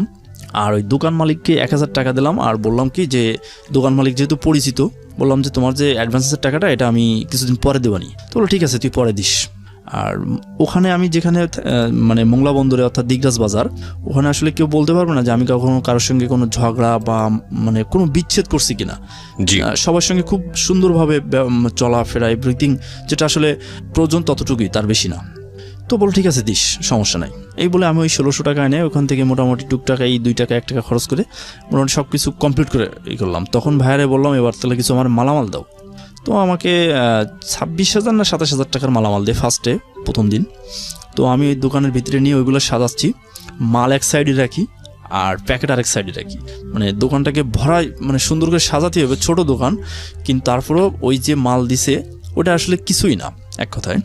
তো আমি ভাবলাম যে ফাঁকা জায়গা না রেখে মাল যদি প্যাকেটের ভিতর থেকে মালটা বের করে যদি অন্য জায়গায় রাখি আর প্যাকেটটা যদি এক জায়গায় রাখি তাহলে 2টা হইব আমার। আচ্ছা, এভাবে আমি দোকানটাকে সাজাইলাম। তো যখন সাজাচ্ছি তখন আমার পুরনো এক কাস্টমার আমাকে দেখে বলতেছে কি রে শাহিন, তুই আবার দোকান নিছিস? তাহলে কইতে তাহলে সারার কি দরকার ছিল? সেই সময় কইলাম ছাড়তে হবে না, বিদেশ যাওয়া লাগবো না, ব্যবসায়ী কর না, বিদেশ চলে যাবি। তো যাই হোক, দোকান যখন করছো তো ভালো হয়েছে, তা কি নেওয়া যায়? এই বলে ওই 25-26 হাজার টাকার মালের ভিতর থেকে ও 4,000 টাকার মাল নিয়ে চলে গেছে। আমাকে টাকা অবশ্য নগদ দিয়ে গেছে। তো আমি শুকরিয়া আল্লাহর কাছে যে আমার প্রথম দিনেই ব্যবসার 2011 সালে যখন আবার শুরু করলাম। জি। তো এক পর্যায়ে আমি বিকেলে দোকান খুলি না, পরের দিন খুলবো এই চিন্তা ভাবনা। তো পরের দিন আমি দোকানে মেলাদের একটা মজার বিষয় যে আমার কাছে আসলে অতটা টাকা ছিল না যে আমি মিলাদ দিব। দেখা যায় কি যে অনেক ফ্রেন্ড সার্কেল আছে, পার্শ্ববর্তী দোকানদাররা আছে। সেদিন ছিল শুক্রবার, তো মিষ্টির প্রয়োজন হবে অনেকটা। তো আমি ভাবছি যে এখানে একটা ই করলাম যে যদি আমি নামাজের পরে জুম্মার নামাজের পরে যদি আমি মিলাদ দিই তাহলে আমার দোকানের লোক সঙ্গে কম আসবে, আমার মিষ্টিটা কম কেনা লাগবে। আমার কাছে যেহেতু টাকা নাই, ওই 1600 টাকা খরচ করার দোকানে মালামাল উঠানোর আগে কিন্তু এটা। আচ্ছা, বুঝতে পেরেছি। মানে ওর অবস্থাটা চিন্তা করে দেখবেন যে কোথায় কোন অবস্থান থেকে শুরু করতে। সে সময় আমি চিন্তা করলাম যে যদি আমি জুম্মার নামাজের পরে দিই তাহলে সবাই খাইতে চলে যাবে, লাঞ্চের টাইম থাকবে, তাহলে আমার দোকানে মেলাদ পড়তে হয়তো বা 10-12 জন 15 জন আসবে, তাদেরকে আমি পরিপূর্ণভাবে খাওয়াইতে পারবো। কিন্তু যদি সবাই চলে আসে তাহলে আমি খাওয়াইতে পারবো না। আচ্ছা, এইসব করে আমি ঠিক যেমন চিন্তা তেমনই কাজ, আমি জুম্মার নামাজের পরেই মেলাদের ব্যবস্থা করি এবং আমার যেটা ধারণা ছিল তার থেকে আরো সীমিত লোক আসছিল এবং যারা আসছিল তারা আরো পকেট থেকেই খরচ করে গেছিল। এক কথা আমার সামথিং খরচ হয়েছিল। যাই হোক, হয়ে গেল। ওই দিন আমি 4000 টাকা বেচাকেনা করে পরের দিন দোকান খুলবো এরকম চিন্তা ভাবনা। তো রাত্রে অনেক খুশি যে আমি 4000 টাকা বেচাকেনা করছি দোকান না খুলেই, আল্লাহ আমাকে ধৈর্য দিও, এরকম চিন্তা ভাবনা করতে সকালে উঠলাম, উঠে আল্লাহর রহমতে দোকান করলাম। ওই দিন আরো 2000 টাকা বেচাকেনা করলাম। আচ্ছা, 6000 টাকা আমি দুলাভাইকে বললাম যে ভাই আমি তো 6000 টাকা বেচছি, তা মালামাল তো আরও লাগবো। ভাই ঠিক আছে, তুই তাহলে যেহেতু আমার পূর্ব পরিচিত ছিল যারা বড় ব্যবসায়ী ছিল, মালিক মহাজন ছিল, তাদেরকে আমি 6000 টাকা পাঠাই দিলে ওরা আমাকে আরও 20,000 টাকার মাল পাঠায়। কি ধরনের প্রোডাক্ট এগুলো?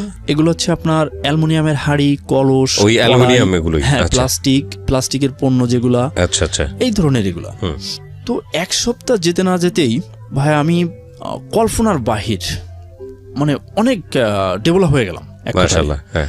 তো এর ভিতরে আরেকজনের কথা না বললে নয়, যখন আমি ঢাকাতে কাজ করতাম তখন রং নাম্বারে একটা মেয়ের সঙ্গে আমার কথা হতো, ফ্রেন্ড হিসাবে, ব্রাহ্মণবাড়িয়া বাড়ি, জি, নাম মনি, সম্পূর্ণ নামটা আমি বলবো না। ফ্রেন্ড হিসেবে কথা হতো। তো সেই ফ্রেন্ড আমাকে সবসময় পরামর্শ দিত এবং আমিও তাকে সবসময় পরামর্শ দিতাম যে জীবনে কোনো কিছু করতে গেলে হয়তো বা ধৈর্য ধরতে হবে, এটাই। তো সেই ফ্রেন্ডের সঙ্গে অনেক ভালো রিলেশন সৃষ্টি হয়, জাস্ট শুধু ফ্রেন্ড। জি। তো সে ঢাকাতে আসে আমার সঙ্গেও দেখা করে, আমি আবার ব্রাহ্মণবাড়িতেও যাই, যে দেখা করি তার সঙ্গে। তো এক পর্যায়ে আমার সেই ফ্রেন্ডের সঙ্গে খুব ভালো একটা রিলেশন সৃষ্টি হয়, যেটা আসলে ফ্রেন্ডের যতটা ভালো বলা যায় ভাই ততটা, তার থেকে বেশি ছাড়া আমি কম বলবো না। তো যখন আমি ব্যবসা শুরু করি তখন ওই ফ্রেন্ডও অনেক আমাকে মানসিকভাবে মানে সহযোগিতা করতো। তো যখন ব্যবসা আমার এক সপ্তাহ যাইতে না যেতে আমি অনেক মানে মানসিকভাবে ব্যবসায়িকভাবে অনেকটা দেখলাম যে আসলে আমি অনেকটা ভালো পর্যায়ে যাচ্ছি। তখন আমার একটা দিন যায় আর আমার বেচাকেনা বৃদ্ধি পায় ভাই, প্রতিটা দিন যায় আর আমার বেচাকেনা 500, 1000, 2000, 4000, 5000 থেকে 10,000, 15,000 টাকা এরকমভাবে বাড়তে থাকে। জি। তখন আমার দুলাভাই বলে তুই তো ভালোই বেচাকেনা করতেছো, তা মালামাল লাগলে তাহলে খুলনার থেকে নিস। আমি বলছি মালামাল লাগলে খুলনার থেকে নেবো, ওরা অলরেডি আমাকে বলতেছে যে তোর যা লাগে তুই লয়ে যাস। এবং দেখা যাচ্ছে কি আমি প্রতিদিন বেচাকেনা করি আর ওই টাকা পাঠিয়ে দিই। ওকে। তো এইভাবে এক মাস 2 মাস আমার ব্যবসার আল্লাহর রহমতে অনেক ডেভেলপ হয়ে গেল। তো আমি চিন্তা করলাম যে সবই তো চলতেছে ভালো, কিন্তু আমার একটা দিক থেকেই তো খারাপ হয়ে গেল যে আমি এসএসসিটা পাস করতে পারলাম না। যে ভাবা সেই কাজ, চিন্তা করলাম যে বাংলাদেশ ওপেন ইউনিভার্সিটি উন্মুক্ত বিশ্ববিদ্যালয়ে ভর্তি হয়ে যাব। ওপেনে যখন ভর্তি হইলাম তখন মন মানসিকতাও অনেকটা ভালো লাগলো যে না, এটাও আমার একটা সাকসেসফুল হবে আশা করি। দেখা যায় কি যে বছরে 20টা ক্লাস কোনো ব্যাপার না, আর ব্যবসার পাশাপাশি ওটাও আমার পক্ষে সম্ভব, এই চিন্তা। যাই হোক, ওপেন ইউনিভার্সিটিতে ভর্তি হলাম, ওখানে চলতেছে, ব্যবসাও চলতেছে। ব্যবসা ভাইয়া বলবো কি যে এত ভালোভাবে চলতেছে এবং মানে প্রতিদিন যদি অন্য দোকানে 2000 টাকা, অন্য দোকানে যদি 10,000 টাকা বেচতেছে, তা আমি বেচতেছি 20,000 টাকা। আচ্ছা, এরকম একটা পর্যায়ে চলে গেলাম আমি। ওকে। ভাগ্য তো অনেক বড় একটা ব্যাপার, তো এবং ভাগ্য আপনাকে ফেভার করে যাচ্ছে সামহাউ। হ্যাঁ। এক পর্যায়ে আমি ডিসিশন নিলাম যে আমার হাতে কিছুটা সময় ফ্রি থাকে, যেমন লাঞ্চের টাইম। আবার দেখা যায় যে সব সময় দেখা যায় যে বেচাকেনা তো হয় না, কিছু কিছু সময় আমার হাতে ফ্রি থাকে। এবং আমি বলে রাখি যে আমার দোকানটা ছিল কলেজ স্কুল এর মেন রোডেই। আচ্ছা আচ্ছা, মেন রোডের পাশেই ছিল আমার দোকানটা, এবং আমার দোকানের সামনে দিয়েই কলেজে যেতে হয়, স্কুলে যেতে হয়, হাই স্কুলে যেতে হয়, primary school, high school, college আমার দোকানের সামনে দিয়ে যেতে হয়। জি। তো এক পর্যায়ে আমি চিন্তা করলাম যে এই রোড দিয়ে এত মানুষের চলাচল, আর যেহেতু স্কুল টাইমেই তো অনেক বেশি চলাচল এবং বিকাল টাইমেও অনেক বেশি রানিং এই রোডটায়, তো আমি আমার এখানে বসে অন্য একটা ব্যবসা করতে পারি। যেহেতু আমার হাতে কিছুটা সময় থাকে, বেচা কেনার মাঝে মাঝে কিছুটা সময় থাকে, এই সময়টা আমি অন্য কিছু করতে পারি। আর অন্য কিছুর একটা করার কারণ ছিল এই যে আমার ব্যবসার যে মূলধন, এই মূলধন তো আসলে আমার খুব সীমিত। আমার 1 টাকা আর হচ্ছে অন্যের 2 টাকা, আমার দুলোভাইয়ের টাকা, প্লাস যখন আমার ব্যবসার অগ্রসর হতে লাগলো তখন দেখা যায় আমি সাইড থেকেও হেল্প পাইলাম কিছুটা। জি। তো আমি চিন্তা করলাম যে এর থেকে যদি আমার ফ্যামিলির সব কিছু আমার মেনটেন করতে হয় তাহলে দেখা যায় কি যে আমি অনেকটা চাপে পড়ে যাবো। তো যদি এর পাশাপাশি আমি অন্য আরেকটা ব্যবসা করি, সেই ব্যবসাটা থেকেও যদি সে ব্যবসাটায় ইনভেস্ট কম, কিন্তু যদি আমার দিন শেষে 200 টাকা যদি আমার লভ্যাংশ থাকে তাহলে ওই 200 টাকা আমার ফ্যামিলির জন্য বড় ভূমিকা পালন করবে। এই চিন্তা করে আমি চিন্তা করলাম যে তাহলে কি করা যায়। হঠাৎ আমার মাথায় আসলো যে এখানে তো আমি ফ্ল্যাক্সি লোড এর ব্যবসা করতে পারি। এই চিন্তা করে আমি যোগাযোগ করলাম আমার এক বন্ধুর সঙ্গে। আমার বন্ধুর সঙ্গে যোগাযোগ করলে বলো কোনো ব্যাপার না, আমি তোকে এই সিম পাওয়ার দেওয়ার জন্য ব্যবস্থা করতেছি। তো আমাকে ওই ফ্ল্যাক্সি লোডের সিম এবং দিয়ে দেয় কোম্পানির কাছ থেকে, গ্রামীণফোন, বাংলালিংক সবগুলোই। তো দেওয়ার পরে এক পর্যায়ে আমি ওগুলো রানিং করতে লাগলাম। এখন যখন ওগুলো নিয়ে যখন আমি ব্যবসা শুরু করি তখন আমার ব্যবসার মানে গতি এত বৃদ্ধি হয়ে গেল যে অনেকেই ফ্ল্যাক্সি লোড দিতে এসে আমার দোকান থেকে একটা পণ্য কিনে নিয়ে চলে যায়, আবার অন্য পণ্য কিনতে এসে আমার দোকান থেকে ফ্ল্যাক্সি লোড দিয়ে চলে যায়। তখন চিন্তা করলাম যে তাহলে তো এটা তো চলতেছে ভালোই, তাহলে আমি সিমের ব্যবসাটাও রানিং করি। তো এইভাবে আমি সিম বিক্রি করারও একটা পরিকল্পনা করলাম এবং শুরু করলাম। এক পর্যায়ে আমার ব্যবসার ওই যে ছোট দোকানটায় আর মানে জায়গা নাই মাল রাখার, প্লাস মানে একটা বড় জায়গা দরকার, আপনার বড় জায়গা দরকার। জি। তখন আমি অনেক টেনশনে পড়ে গেলাম যে আমি মাল কোথায় রাখবো, আমি বসবো কোথায়, আমার ভিতরে একজন কাস্টমার আসে বসতে পারতেছে না, দাঁড়াইতে পারতেছে না, তাহলে আমার দোকানটা চেঞ্জ করার প্রয়োজন।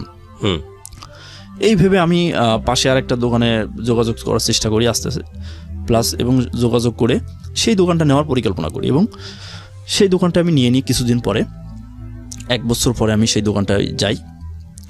যাওয়ার পরে আমার এক ব্যবসায়ী RFL কোম্পানির এক HR ছিল, সে আমাকে বলল যে দেখো তুমি যেভাবে বেচা কেনা করো আর যেভাবে মালামাল কেনো, এইভাবে যদি না কিনে তুমি যদি একটু কষ্ট করে কোম্পানির একটা ডিলারশিপ ওপেন করে নাও তাহলে দেখা যায় তোমার CN-এর টাকা থাকবে, ইয়ারলির টাকা থাকবে, এভরিথিং তোমার কিন্তু মালটাও ক্রয় করবা আরও 2 টাকা কমে।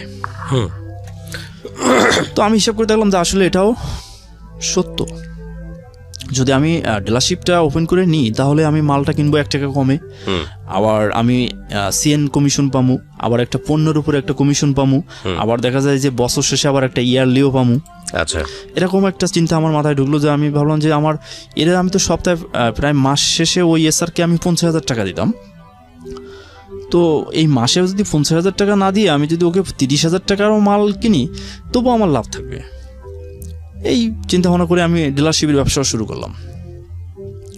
সিমের ব্যবসা থেকে কি বলবো ভাইয়া, সে সময় সিম আমরা বিক্রি করছি প্রচুর পরিমাণে এবং কমিশনও আসতো অনেক বেশি। যাই হোক, আমার ব্যবসার মানে এত সুন্দরভাবে চলতে থাকলো যে এটা আমি আসলে ভাষায় প্রকাশ করতে পারবো না যে আমি কি থেকে কি হয়ে গেলাম। জি। যখন আমি মাঝখানে বলছি যে আমি যখন ওপেন ইউনিভার্সিটিতে ভর্তি হই, জি, তখন ওই মেয়েটাও, মংলার ওই মেয়েটাও, খাদিজা, হ্যাঁ, ও ওপেন ইউনিভার্সিটিতে ভর্তি হয়ে যায়। আচ্ছা, মানে ওর সঙ্গে আপনার যোগাযোগ ছিল ওই সময়টাতে? হ্যাঁ, মাঝে মাঝে কথা হতো, দোকানের সামনে আসতো, দোকানে আসতো, কথা বলতো।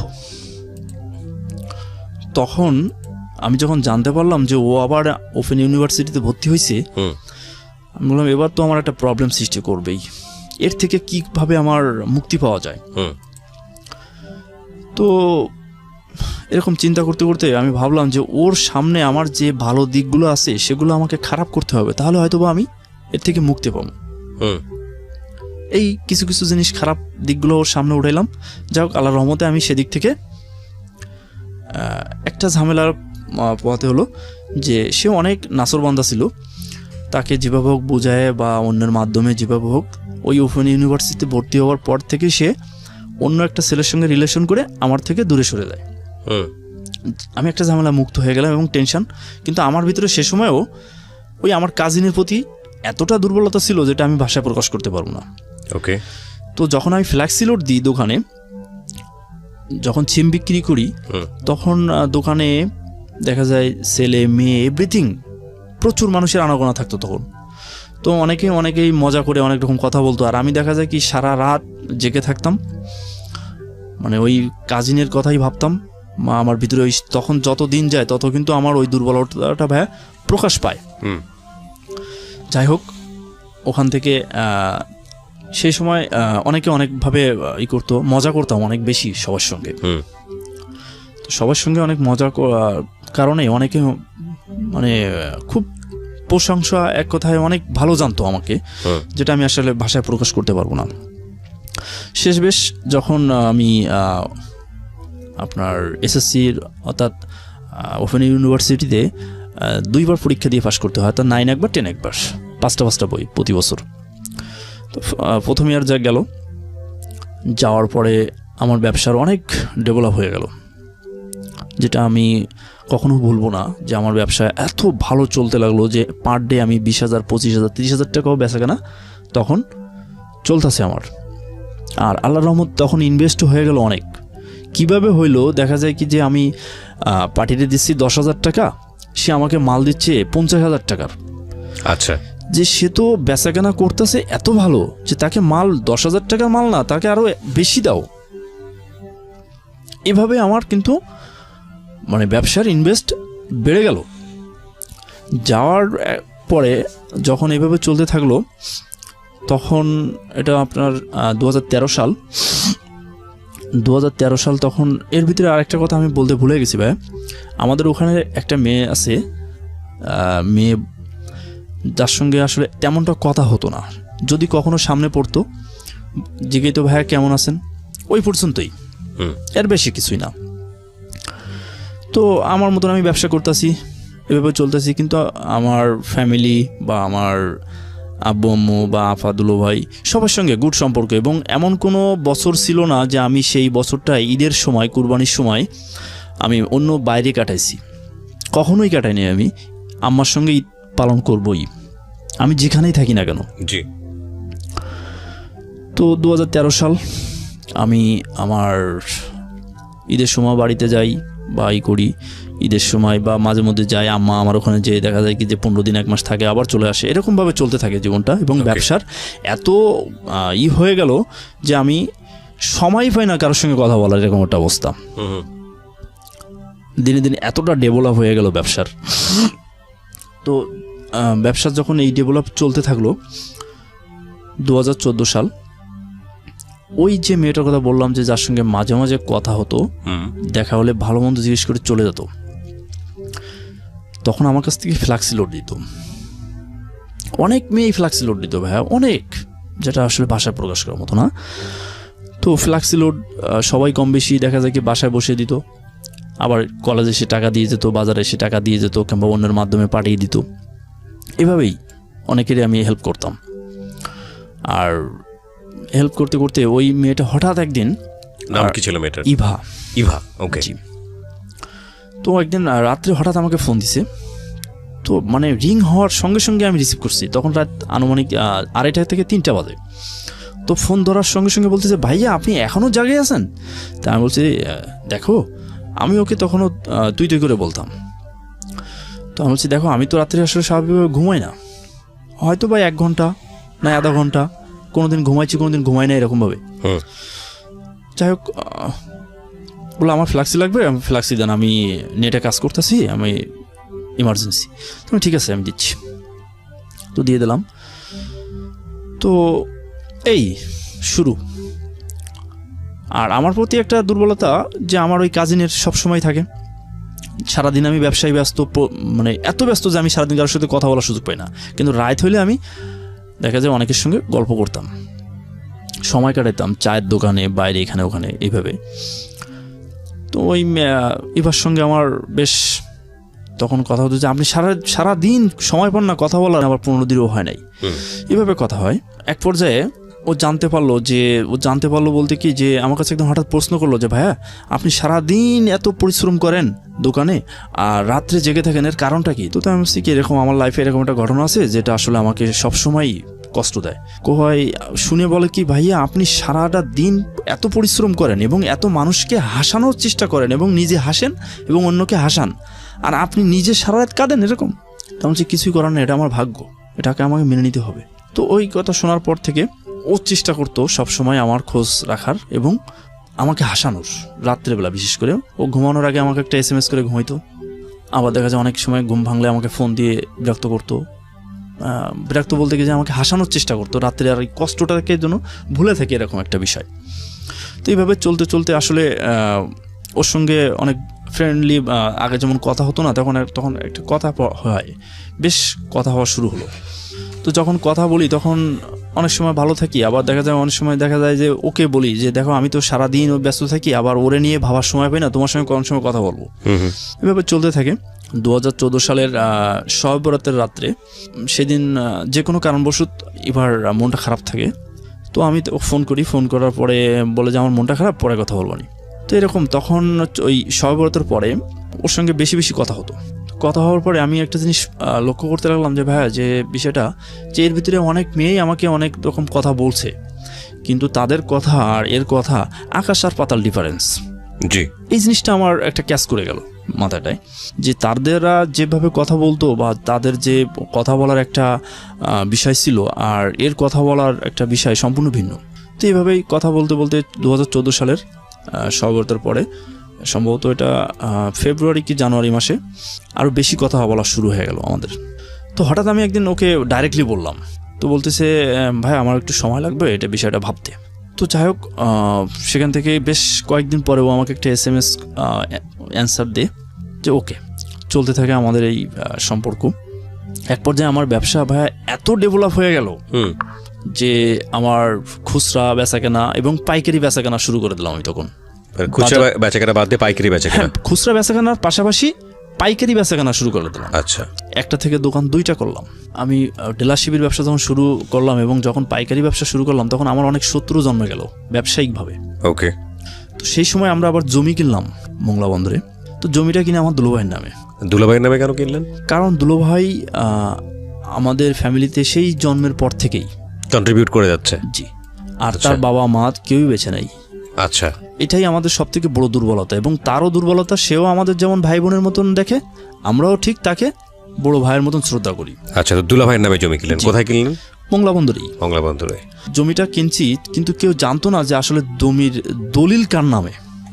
সবাই জানতো জমিটা শাহিনের, কিন্তু আমি যখন দলিল করছি তখন আমার আম্মা একটা কথা বলছিল যে শাহিন, তোমার বাবার তো দেখা যায় কি জমি আছে, তোমার ভিটি বাড়ি আছে, কিন্তু তার কিন্তু কিছুই নাই। জমি যখন কিনতেছো তখন কিন্তু তার নামেই কিনবা, তোমার নামে যেন আসে না। আল্লাহ, আমার এটা ভাবলেন কীভাবে যে আমার নামে জমি কিনবো ওর নাম বাদ দিয়ে? তো জমি যখন রেজিস্ট্রি করি তখন দুলোভাইয়ের নামেই করি। তো আমার দুলোভাই আমার আফা কেউই লেখাপড়া জানে না। আচ্ছা। জমি কিনলাম। জমি কেনার এক পর্যায়ে আপনার সে সময়ে আমি হঠাৎ ডিসিশান নিই আমার লাইফে বিয়েটা প্রয়োজন। তখন ডাইরেক্টলি আমি আমার আমারে বললে করছি ঠিক আছে সমস্যা নেই। তো এক পর্যায়ে আমার 2016 সালের ফেব্রুয়ারি মাসে আমার বিয়েটা সম্পূর্ণ হয়। কার সঙ্গে? এবার সঙ্গে। তো ফ্যামিলিগতভাবেই আপনারা বিয়েটা করেন? ওকে। সবকিছু মিলিয়ে ওই সময় আপনি শুরু করেছিলেন কত টাকা দিয়ে যখন আপনি শুরু করেন? আমি যখন শুরু করছিলাম তখন আমার পকেটে ছিল 2 টাকা। 2 টাকা। আর আপনি 2016 সালে বিজনেসের যখন খুব ভালো অবস্থা, তখন সবকিছু মিলিয়ে ওই বিজনেসের আর্থিক মূল্যমান কত হতে পারে? 13 থেকে 14 লাখ টাকা। 13 থেকে 14 লাখ টাকা। শুরু করেছেন কত সালে? 2012-র আগ মুহূর্তে। 2012-র আগে, মানে বলা যেতে পারে পরিপূর্ণ 4 বছরের মাথায় এসে সেটা 2 টাকা দাঁড়িয়েছে 12 থেকে 14 লাখ টাকা। এটা বুঝতেই পাচ্ছেন, এটা জিওমেট্রিক্যাল হারে বাড়লে, মানে জ্যামিতিক হারে বাড়লে এরকম বাড়া সম্ভব। মানে ওর কপাল এবং ওর পরিশ্রম দুটোই ওকে হেল্প করেছে। একটা কথা আছে যে হাল যদি মানুষ না ছাড়ে, আল্লাহ তাকেই পছন্দ করেন যিনি হাল ছাড়েন না, যিনি লেগে থাকেন। তো ওর ক্ষেত্রে ব্যাপারটা ঠিক তাই হয়েছে। কিন্তু একটা কথাই আছে যে জীবন আসলে নাটকের চেয়ে অনেক অনেক বেশি নাটকীয়। আমরা আসলে যেভাবে চিন্তা করি জীবনটা আসলে সেভাবে থামে না, জীবন তার গতিতে এগোতে থাকে। তারও এগিয়েছে এবং সেই এগোনোটা আপনি যেভাবে চিন্তা করছেন সেরকম নাও হতে পারে। চলুন সামনের দিকে আগাই। বিয়ে করলেন আপনি ইভাকে, তারপর? বিয়েটা আসলে স্বাভাবিক ছিল না, বিয়েটা আমার আফা দুলোভাই মেনে নিতে পারতো না। কারণ তখন আমার যখন এতটা ডেভেলপ হয়ে গেল তখন ভাই আমার ওখানে অনেক ফ্যামিলি থেকে মেয়ে দেওয়ার কথা বলতো। জি।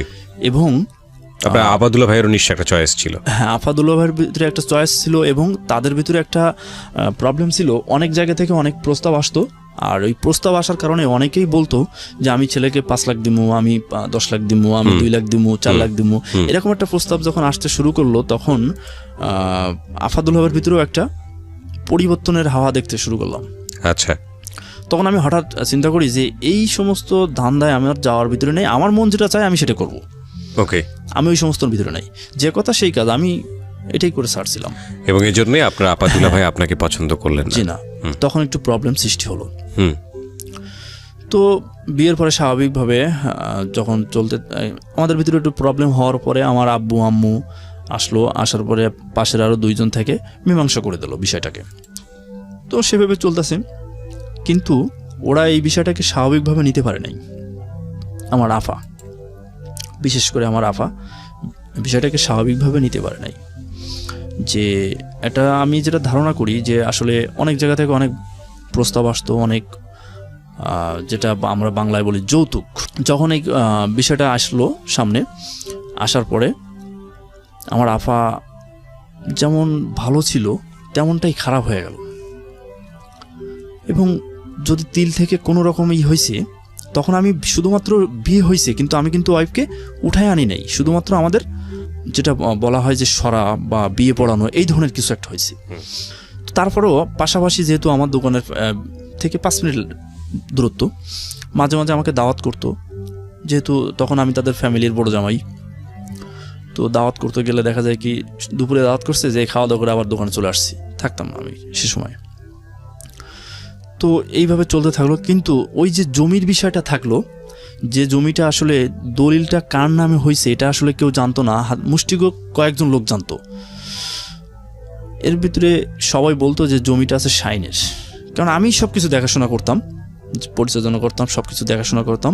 ও তার ভিতরে আরেকটা কথা বলতে ভুলে গেছি ভাইয়া, আমার দুলো ভাইয়ের প্রবলেম শুরু হয়ে গেল, যেমনটা হার্টের সমস্যা, কিডনির সমস্যা, ডায়াবেটিসের সমস্যা, প্রেশারের সমস্যা, চোখের দৃষ্টি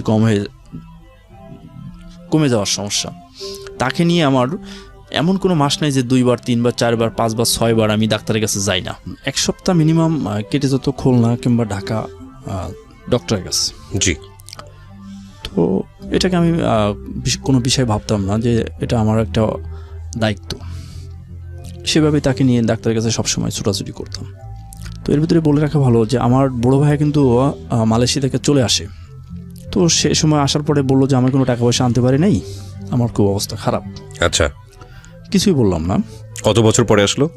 4-5 বছর পরে। 5 বছর পরে আসছে এবং কোনো টাকা পয়সা আনেনি? না, সে পরিবারের খরচ দিত না। হ্যাঁ, খরচ দিত না। সে উল্টা আমার কাছ থেকে আজ 500, দেখা যায় যখন লাগতো 500 1000 এরকম চাইতো, তো আমি দিতাম।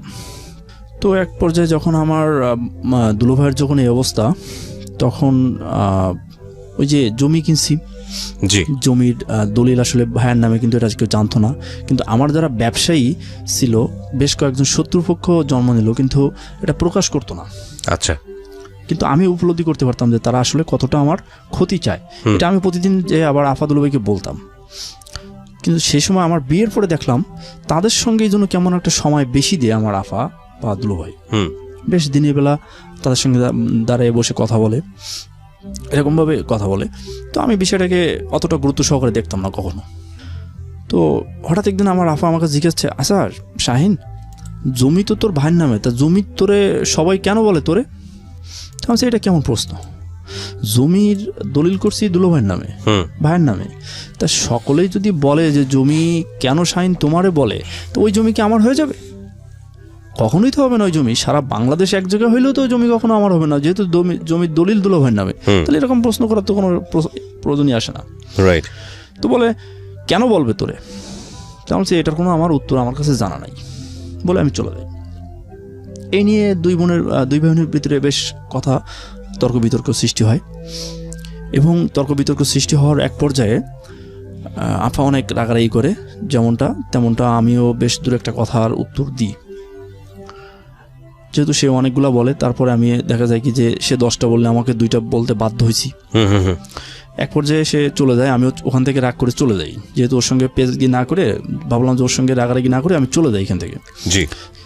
তো যখন এই কথা বলছে তখন আমি আবার দোকানে যখন চলে আসছি, ওর সঙ্গে তর্ক না করে আমি দোকানে চলে আসছিলাম। তো আমার কাছে খুচরা টাকা নাই, তো আমি 1000 টাকা একটা নোট নিয়ে আমি যাচ্ছিলাম অন্য দোকানে খুচরা করতে। তো আমি সাইডে যখন যাই তখনই আফার মুখ থেকে এই কথাটা ব্যক্ত হয় যে ও আমার এখানে খাওয়া দাওয়া করে, কিন্তু আমি তো কোনো টাকা পয়সার কথা চাই না, এরকম একটা কথা। তখন আমার খুব মানসিকভাবেও খুব আঘাত লাগলো যে আজকে তার মুখ থেকে এরকম একটা কথা ব্যক্ত হলো।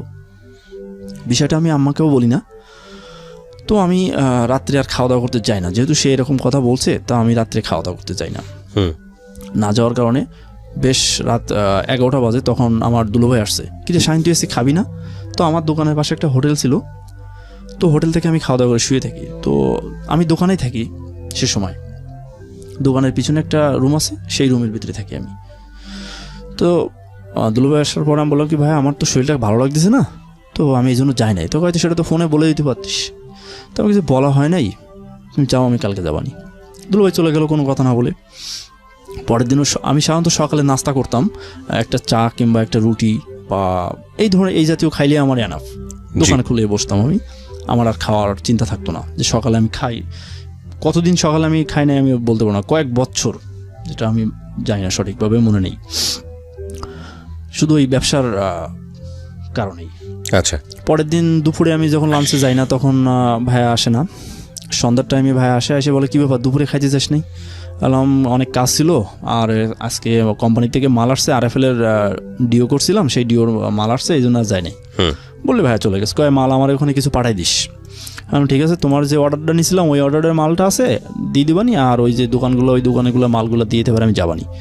পরে আমি সন্ধ্যায় দুলোভাইয়ের দোকানে মাল পাঠিয়ে দিলাম, ওই যে আরও 3-4টি দোকানে মাল দেওয়ার কথা ছিল, সেই দোকানে মালগুলো দিয়ে আমি আবার হোটেল থেকে খেয়ে শুয়ে আছি। আচ্ছা। সেদিন ছিল বৃহস্পতিবার, আমাদের ওখানে বাজার। বেশ এরকম রাত 11টা 11:30টার সময় আমার যাওয়ানোর দেখা যায় কি আমি সাধারণত বাসায় যাই 11টার দিকে।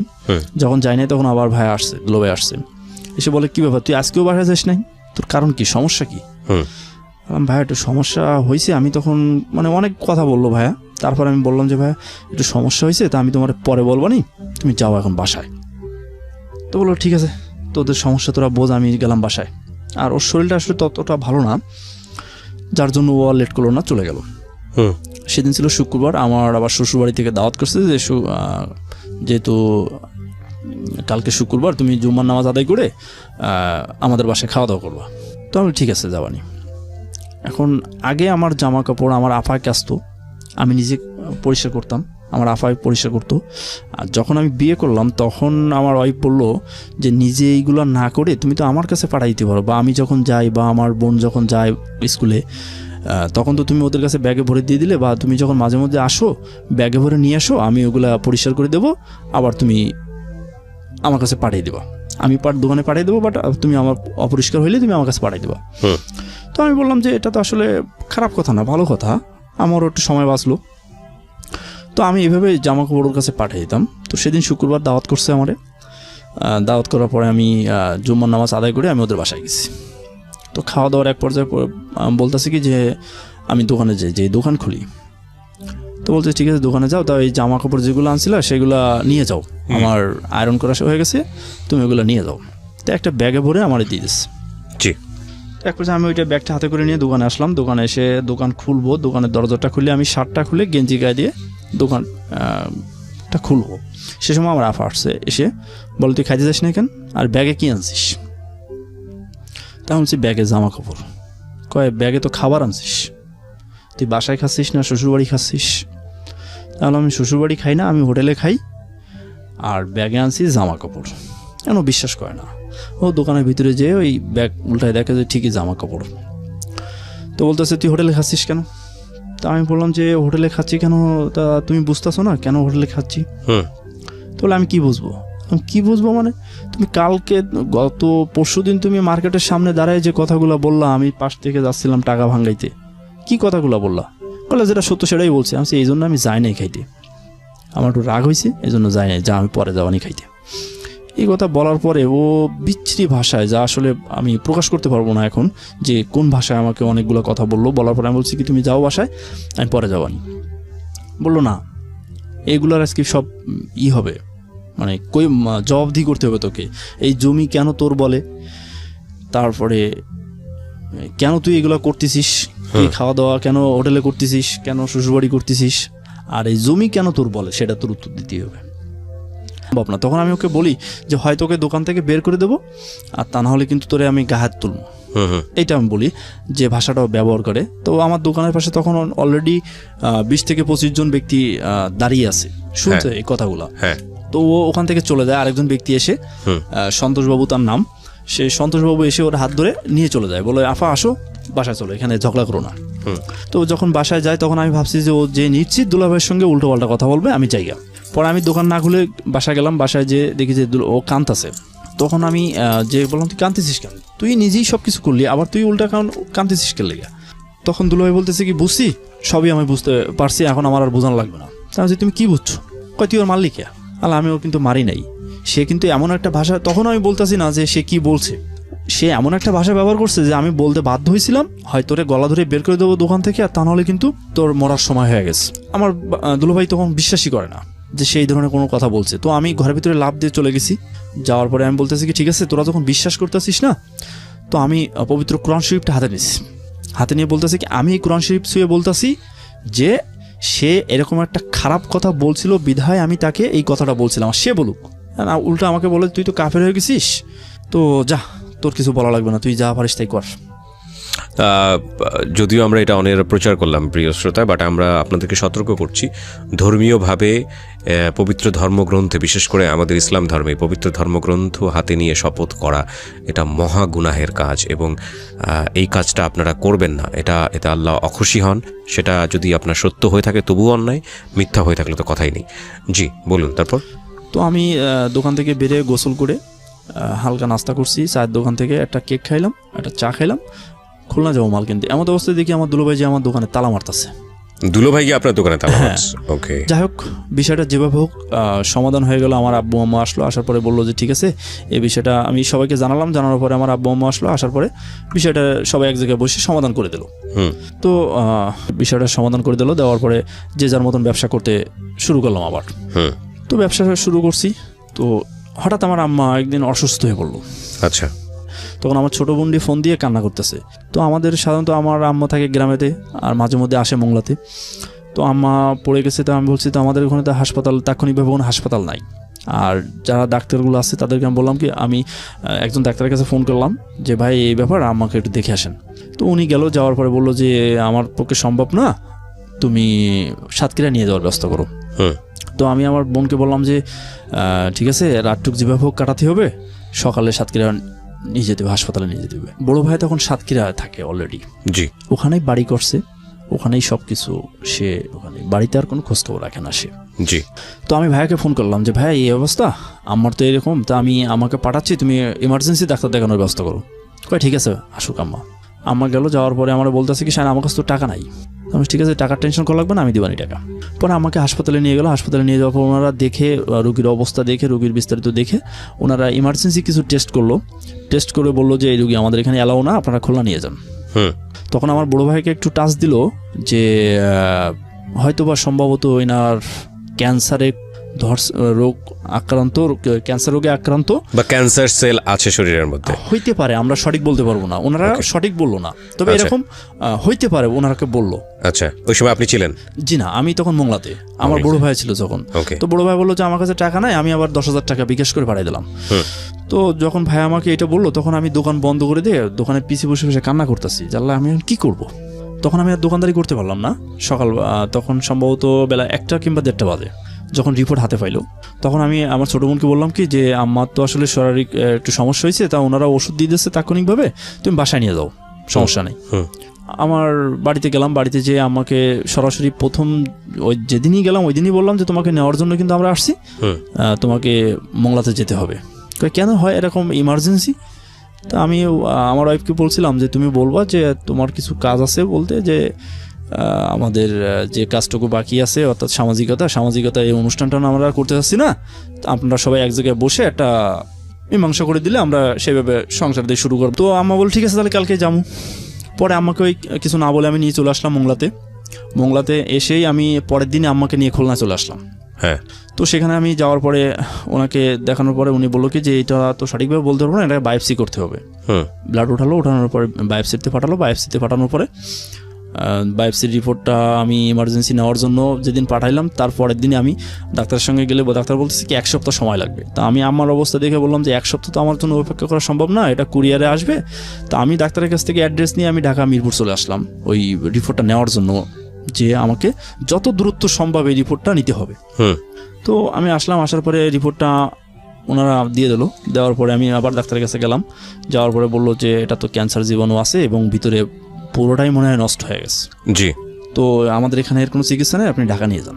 আচ্ছা, এটা তখন আপনার মা জানে না বিষয়টা? না, কেউই জানে না। আমি কাউকে বলি না, একমাত্র আমার বড় ভাই সামথিং জানতো আর আমি জানতাম।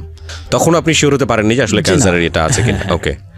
তো আমি ওখান থেকে আবার বললাম যে দেখেন বাংলাদেশের রিপোর্ট তো অনেক সময় দেখি অনেক ক্ষেত্রে ভুল আসতে পারে, তো আপনি আরেকটা করান বায়োপসি। তো বলে তাহলে আপনার আম্মাকে নিয়ে আসেন। আমি আবার আমার আম্মাকে নিয়ে আবার খুলনা নিয়ে গেলাম, নিয়ে যাওয়ার পরে আবার ব্লাড উঠে আমি আবার ঢাকা নিয়ে আসলাম। আমি নিজে নিয়ে আসলাম, এসে আবার ওইটাকে বায়োপসি করালাম। তখন উনি বললো কি যে এটা যে রিপোর্ট আসছে আর ওনার কিছু ডিজিটাল এক্স রে করতে হবে যেটা সরাসরি দেখা যাবে বা এই ধরনের কোনো কিছু, তো ওনাকে নিয়ে আসেন। তো আমি আমাকে নিয়ে আসলাম, নিয়ে আসার পরে বললো যে কিছু পরীক্ষা নিরীক্ষা বেশ খরচ হবে। তা আমি খরচ নিয়ে আপনি টেনশন করেন না, যা হয় আল্লাহর মতে আমি দেখব। পরে উনি বললো যে ভিতরের অবস্থা খুবই খারাপ, তোমার আমার অবস্থা ভালো না, তোমার গার্জিয়ানদেরকে জানাও, আর যদি পারো তাহলে হয় মাদ্রাজ নিয়ে যাও, নাহলে সিঙ্গাপুর নিয়ে যাও। তো বললাম যে মাদ্রাজ নিয়ে যাবো, সিঙ্গাপুর নিয়ে যাবো, এত দূরত্ব কীভাবে কি সম্ভব? আর আমার পক্ষে যে এত বহন করাও তো অসম্ভব একটা বিষয় হয়ে দাঁড়াবে। তো কিভাবে কি করা যায়? তখন আমি সবাইকে জানাই দিলাম, আমার যারা গার্জিয়ান আছে সবাইকে জানালাম যে এই অবস্থা। ভাইয়া বললো কি শাইন টাকা নিয়ে কোনো টেনশন করিস না, আম্মার চিকিৎসা করতেই হবে। বড় ভাই? হ্যাঁ, দুলোভাই বললো যে যেভাবে হোক চিকিৎসা করতে হবে। এর ভিতরে কিন্তু আমার আম্মার অবস্থা এমন খারাপ হয়ে গেল যে আমরা ঘরের ভিতরে ভাত খাইতে পারি না, মাছ রান্না করলে খাইতে পারি না, মাংস রান্না করলে খাইতে পারি না, কোনো কিছু খাইতে পারি না। এবং তার রাত দিন 24 ঘন্টাই কান্না এবং যন্ত্রণার যে একটা চাপ সৃষ্টি হয়ে গেল, এটা বৃদ্ধি পেতে শুরু করলো। এক পর্যায়ে আমি ডিসিশন নিই এবং আমার পরিবারের সবাইকে নিয়ে যখন বসে ডিসিশন নিই যে এইভাবে মায়ের মৃত্যু দেখা যাবে না। তো চিকিৎসা যেহেতু আছে বা বলতাছে, রিস্ক যদি নিই হয় সফল হব আর না হলে বিফল হব। যে সব সময়ের জন্য এত মানুষের ভিড় ভাইয়া, আমি ভাষায় প্রকাশ করতে পারবো না যে কত মানুষ। ওকে, আমি বুঝতে পারছি। ততদিন আপনার মা জেনে গেছেন যে আলটিমেটলি ওনার একটা বড় অসুখ হয়েছে এবং উনি এটা বাঁচতেও পারেন নাও পারেন। তো তখন আমি যখন সবাইকে নিয়ে আলাপ করলাম যে এখানে অনেক ব্যয়বহুল একটা চিকিৎসা হইব এবং অনেক টাকার প্রয়োজন, তা সবাই যদি সহযোগিতা করেন তাহলে হয়তো বা চেষ্টা করতে পারি। দ্বিতীয়ত অপারেশন টেবিলে থেকে যাওয়ারও কিন্তু সম্ভাবনা আছে। তো সবাই আমাকে সম্মতি দেয় যে হ্যাঁ তুমি করো, সমস্যা নাই। আর আমার মনে একটা বিশ্বাস ছিল যে আমি যদি আমার আম্মার চিকিৎসা করি আমার আম্মা ভালো হয়ে যাবে, সবসময় আমি এটা ভাবতাম। এবং আমার ওয়াইফেও সান্ত্বনা দিত যে তুমি আজকে আম্মা অসুস্থ, তুমি যেভাবে হোক আম্মার চিকিৎসা করতে হবে। তো এভাবে ডিসিশন নেওয়ার পরে আমি এক পর্যায়ে ডাক্তারের সঙ্গে আলাপ করার পরে ডাক্তার বাবুর সঙ্গে আলাপ করার পরে উনি আমাকে বললো ঠিক আছে আপনার আম্মাকে ইমার্জেন্সি নিয়ে আসেন, আমি অপারেশনের ব্যবস্থা করতেছি। ওকে। তো আমি সবাইকে বললাম যে দেখো ডাক্তার কিন্তু আমাকে এরকম একটা অ্যামাউন্ট বলছে টাকার। তো সবাইকে বললাম যে আমার কিন্তু অপারেশনের ফার্স্টের দিনেই অনেক টাকার প্রয়োজন। তো আমাকে বললো টাকা নিয়ে কেউ টেনশন করিস না, অপারেশনের ব্যবস্থা কর। তো আমি আমার 100 টাকার একটা স্ট্যাম্প কিনলাম, স্ট্যাম্পে সেটা আমি লিখিতই করলাম। ডাক্তারকে আমার 2টা লিখিত দেওয়া লাগবে, একটা হাসপাতালের নিয়ম অনুযায়ী আর একটা এক্সট্রা আমাকে দেওয়া লাগবে যে অপারেশন টেবিলে মারা গেলে তার দায় ভাগ বংশীয় যেটাকে বলে। আপনি অপারেশনটা কোথায় করিয়েছেন? কোন হাসপাতাল? খুলনাতে করছিলাম। খুলনা কোন হাসপাতাল? ইসলামী ব্যাংক হাসপাতালে। ইসলামী ব্যাংক হাসপাতালে, ওকে। তো এক পর্যায়ে ডাক্তারবাবুর সঙ্গে কথা বলার পর ডাক্তার রাজি হয়ে গেল, আমিও সব কিছু অ্যারেঞ্জমেন্ট করলাম। তো হাসপাতালে যেদিন ফার্স্ট নিয়ে আসলাম, আমি আনার পরে সবাইকে যখন নিয়ে আসলাম তখন আমার একটা বিশ্বাস যে সবাই কম বেশি টাকা পয়সা নিয়ে আসছে। আর আমি কিন্তু ওই যেদিন আম্মাকে আমাদের গ্রামের বাড়ি থেকে নিয়ে গেছি সেদিন থেকে কিন্তু আমি আর দোকানে বসতে পারি না। এই যে খুলনা ঢাকা এই ডাক্তার ওই ডাক্তার এখানে ওখানে দৌড়াদৌড়ির মাধ্যমেই কিন্তু আসি। জি।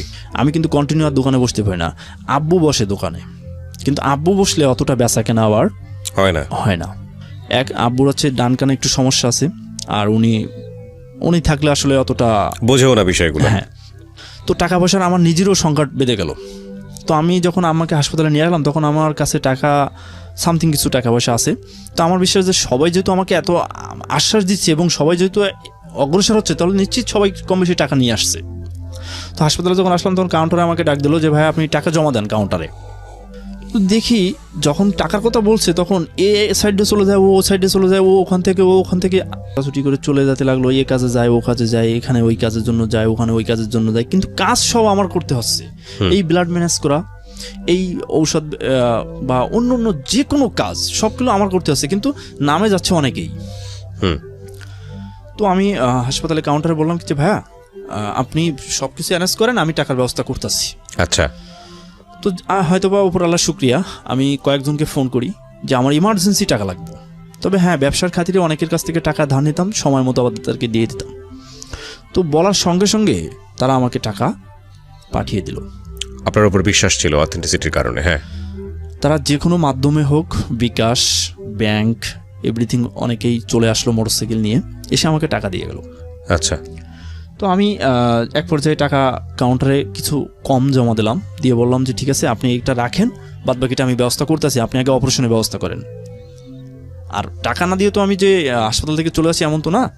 যাই হোক, আপনি অপারেশনের ব্যবস্থা করেন। যাই হোক, আমার কথা মতো ওনারা অপারেশনের ব্যবস্থা করলো। 3 ঘন্টা 45 মিনিট লাগলো আমার অপারেশন। 3 ঘন্টা 45 মিনিট। তার ভিতরে ডাক্তার যখন ফার্স্ট অপারেশন করতে রাজি হয় নাই, তখন আমি ডাক্তারের বাসায় একদিন চলে গেছিলাম। আচ্ছা। যে ডাক্তারবাবু তো মানে ইন টোটালি রাজি না। তো আমি হঠাৎ করে আমার মাথায় একটা বুদ্ধি আসলো, মানে কি জানি আমি কি মনে করি, আমি ডাক্তারের ওয়াইফের পা জড়ে ধরছিলাম। আচ্ছা। যে আপনি একটু বলেন আমার আম্মা অপারেশন টেবিলে মারা যাক, আমার কোনো দুঃখ নেই, যাতে আমি অন্তত মনে সান্ত্বনা দিতে পারি যে আমরা ট্রিটমেন্ট করতে যেয়ে মারা গেছে। আচ্ছা। তো বললো তুমি পাও ছাড়ো, আমি দেখবানি দেখি, তোমার স্যার আসলে আমি বলবো। বললাম না, আপনি আগে আমার কথা দেন যে আপনি বলবেন, তাহলে আমি ছাড়ব। তো উনি আমাকে বলল ঠিক আছে আমি কথা দিচ্ছি, উনি আসলে আমি বলবো। তো যাই হোক, উনি যাওয়ার পর উনিও বললো, আমিও বললাম, আর অনেক কান্না করতেছিলাম আমি সে সময়। তো এক পর্যায়ে ডাক্তারবাবু রাজি হওয়ার পরে অপারেশন হয়ে যায়। তো 3 ঘন্টা 45 মিনিট আমার ভালো মনে আছে যে 3 ঘন্টা 45 মিনিট লাগে আমার অপারেশন করতে। ওকে। 4 ভাগ ব্লাড দেওয়া লাগে।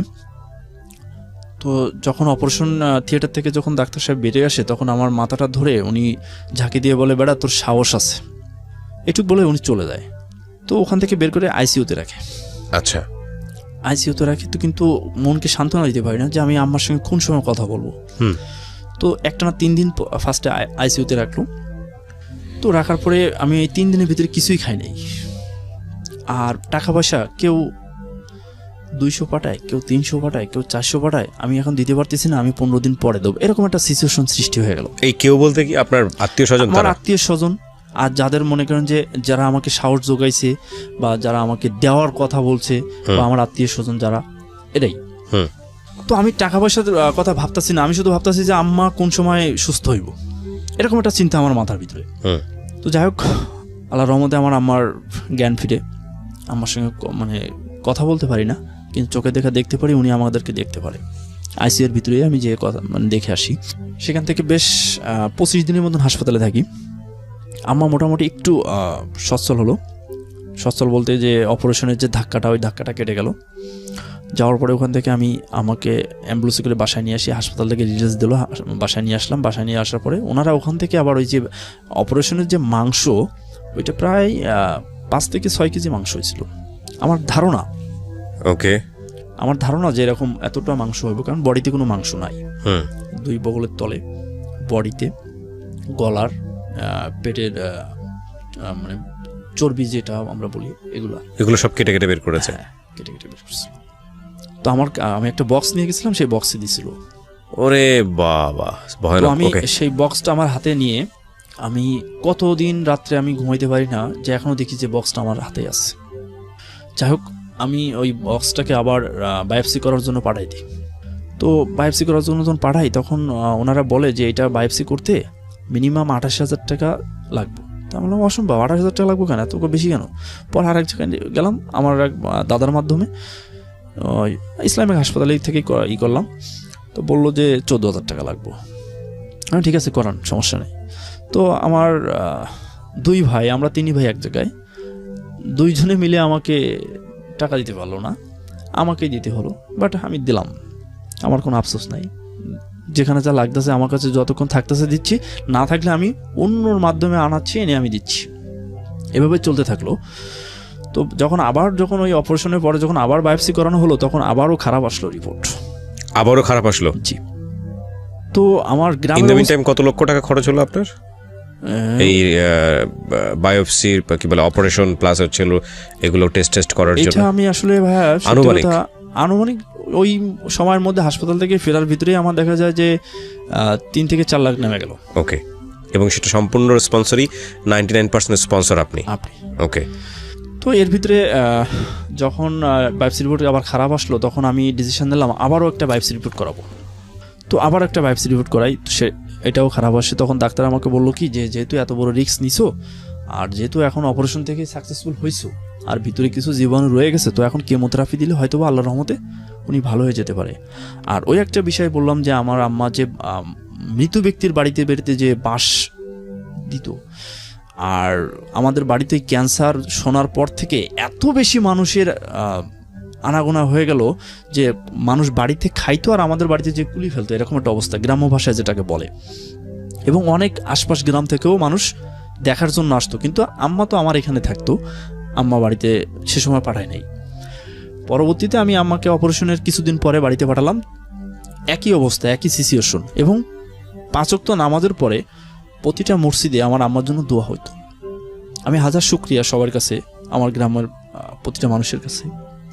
আম্মাকে যখন গ্রামে পাঠানোর পরে আমি আবার বায়োপসি রিপোর্ট পাইলাম। পাওয়ানোর পরে ওনাকে বললো যে এটা তো 3য় স্টেপে ছিল, 4র্থ স্টেপে যাওয়ার আগ মুহূর্তে এটা করা হয়েছে, তো কেমোথেরাপি দিলে হয়তো বা আল্লাহর রহমতে আরও সুস্থ বা আরও ভালো থাকতে পারে, তোমরা ডিসিশন নাও আসলে কি করবা। তখন আমি আবার সবাইকে ডাকলাম যে দেখো, তোমরা তো আগে কেউ টাকা পয়সা দিলা না, এখন আবার কেমোথেরাপি দেওয়া লাগবে, তা কী করা যায়। এদিকে কিন্তু আমার ব্যবসা বন্ধ এক পর্যায়ে। আব্বু এমন অবস্থা, আব্বু 500 টাকার মাল 400 টাকাও বেচে দিচ্ছে, 1000 টাকার মাল 800 টাকাও বেচে দিচ্ছে, বুঝতে পারতেছে না। আবার আমি অনেক মালের গায়ে রেট লিখে রাখছি, বেচার পরে আমাকে বলে যে আমি কিন্তু এটা বেচে এলাইছি। কিচ্ছু বলতাম না, যে যা করতেছে ওই 2 টাকায় আমার কাজে লাগতেছে, কিন্তু আমি যে দেনা হয়ে যাচ্ছি এটা কিন্তু আমার আব্বু কিন্তু আসলে এটা বুঝতো না বা বুঝাইতে পারতাম না। আর আমি যে এত টাকা দেনা হয়ে যাচ্ছি এটাও কিন্তু সে উপলব্ধি করতো না। তো এক পর্যায়ে সবাই বললো যে ঠিক আছে, আমরা কম বেশি সবাই সাহায্য করবো, কেমোথেরাপি দেওয়ার ব্যবস্থা করো। তো আমি আমার আম্মুকে আবার গ্রাম থেকে আবার নিয়ে গেলাম, নিয়ে যাওয়ার পরে কেমোথেরাপি দেওয়ার ব্যবস্থা করলাম। তো ডাক্তারের সঙ্গে কথা হলো, হওয়ার পরে উনি কেমোথেরাপি দেওয়ার ব্যবস্থা করলো। ফার্স্ট কেমো যখন দিই তখন আমাকে একজন 6000 টাকা দেয়, একজন না 3-4 জনে মিলে 6000 টাকা দেয় আমাকে। কিন্তু একটা কেমোথেরাপির 4 ভাগের 1 ভাগ টাকাও আমাকে কেউ দেয় না। ওকে। তো এভাবে আমি ফার্স্ট কেমোথেরাপি দিলাম, সেকেন্ড কেমোথেরাপি দেওয়া হলো। কিন্তু এর ভিতরে কিন্তু আমার ব্যবসার 21 দিন পর আমি কেমোথেরাপি দেওয়া শুরু করলাম আমার। তার ভিতরে যখন 3য় কেমোথেরাপি দেওয়া হয় তখন অলরেডি 2017 সাল পড়ে গেছে। 17 সাল পড়ে যাওয়ার তখন আমি আবার মাঝখানে আম্মা অসুস্থ হওয়ার আগে আমি একটা ডিসিশন নিই যে যেহেতু আমার বিয়ের সময় অনেকটা প্রবলেম হয়েছিল, তো আমি বেবি নিতে লেট করবো না। তখন আমার আবার যখন 3য় কেমোথেরাপি দেব তখন আমার ওয়াইফকে সিজার করা লাগে। তো এই অবস্থার ভিতরেও আমি আমার ওয়াইফকে যতটা সম্ভব আল্লাহর রহমতে আমি চেষ্টা করছি। সেও হাজার শুকরিয়া, সেও করে। তো আমার বেবিটাও সুন্দরভাবে পৃথিবীর আলো দেখার পরেও আমার ব্যবসা কিন্তু তখন অলরেডি অনেক ধস নেমে গেল, কারণ আমি দোকানে বসতে পারি না, আব্বু বসে, আমি এই যে আম্মার চিকিৎসার কারণে বিভিন্ন জায়গায় ছোটাছুটি, আর এই যে কেমোথেরাপি দেওয়ার টাকা ম্যানেজ করা, এই বিভিন্ন তালে আমি জড়িয়ে গেলাম। আচ্ছা, নিজেকে হারিয়ে ফেললাম যেমন কেমন। তো সেই সময়ে আমার 4র্থ কেমোথেরাপি দিলাম। 4র্থ কেমোথেরাপি দিতে গেলাম, তখন আমার কাছে টাকা নাই। তখন অলরেডি টাকার সংকট চলে আসলো, যে আমি যেভাবে ব্যবসাটা পরিচালনা করতাম সেই সিচুয়েশন আর হইল না।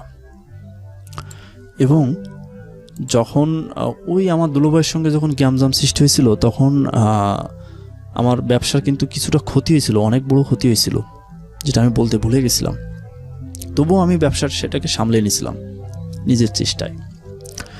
আর যখন আমার 4র্থ কেমোথেরাপি দেওয়া শুরু করলাম, তখন আমার ব্যবসার অনেক নিচে নেমে গেল।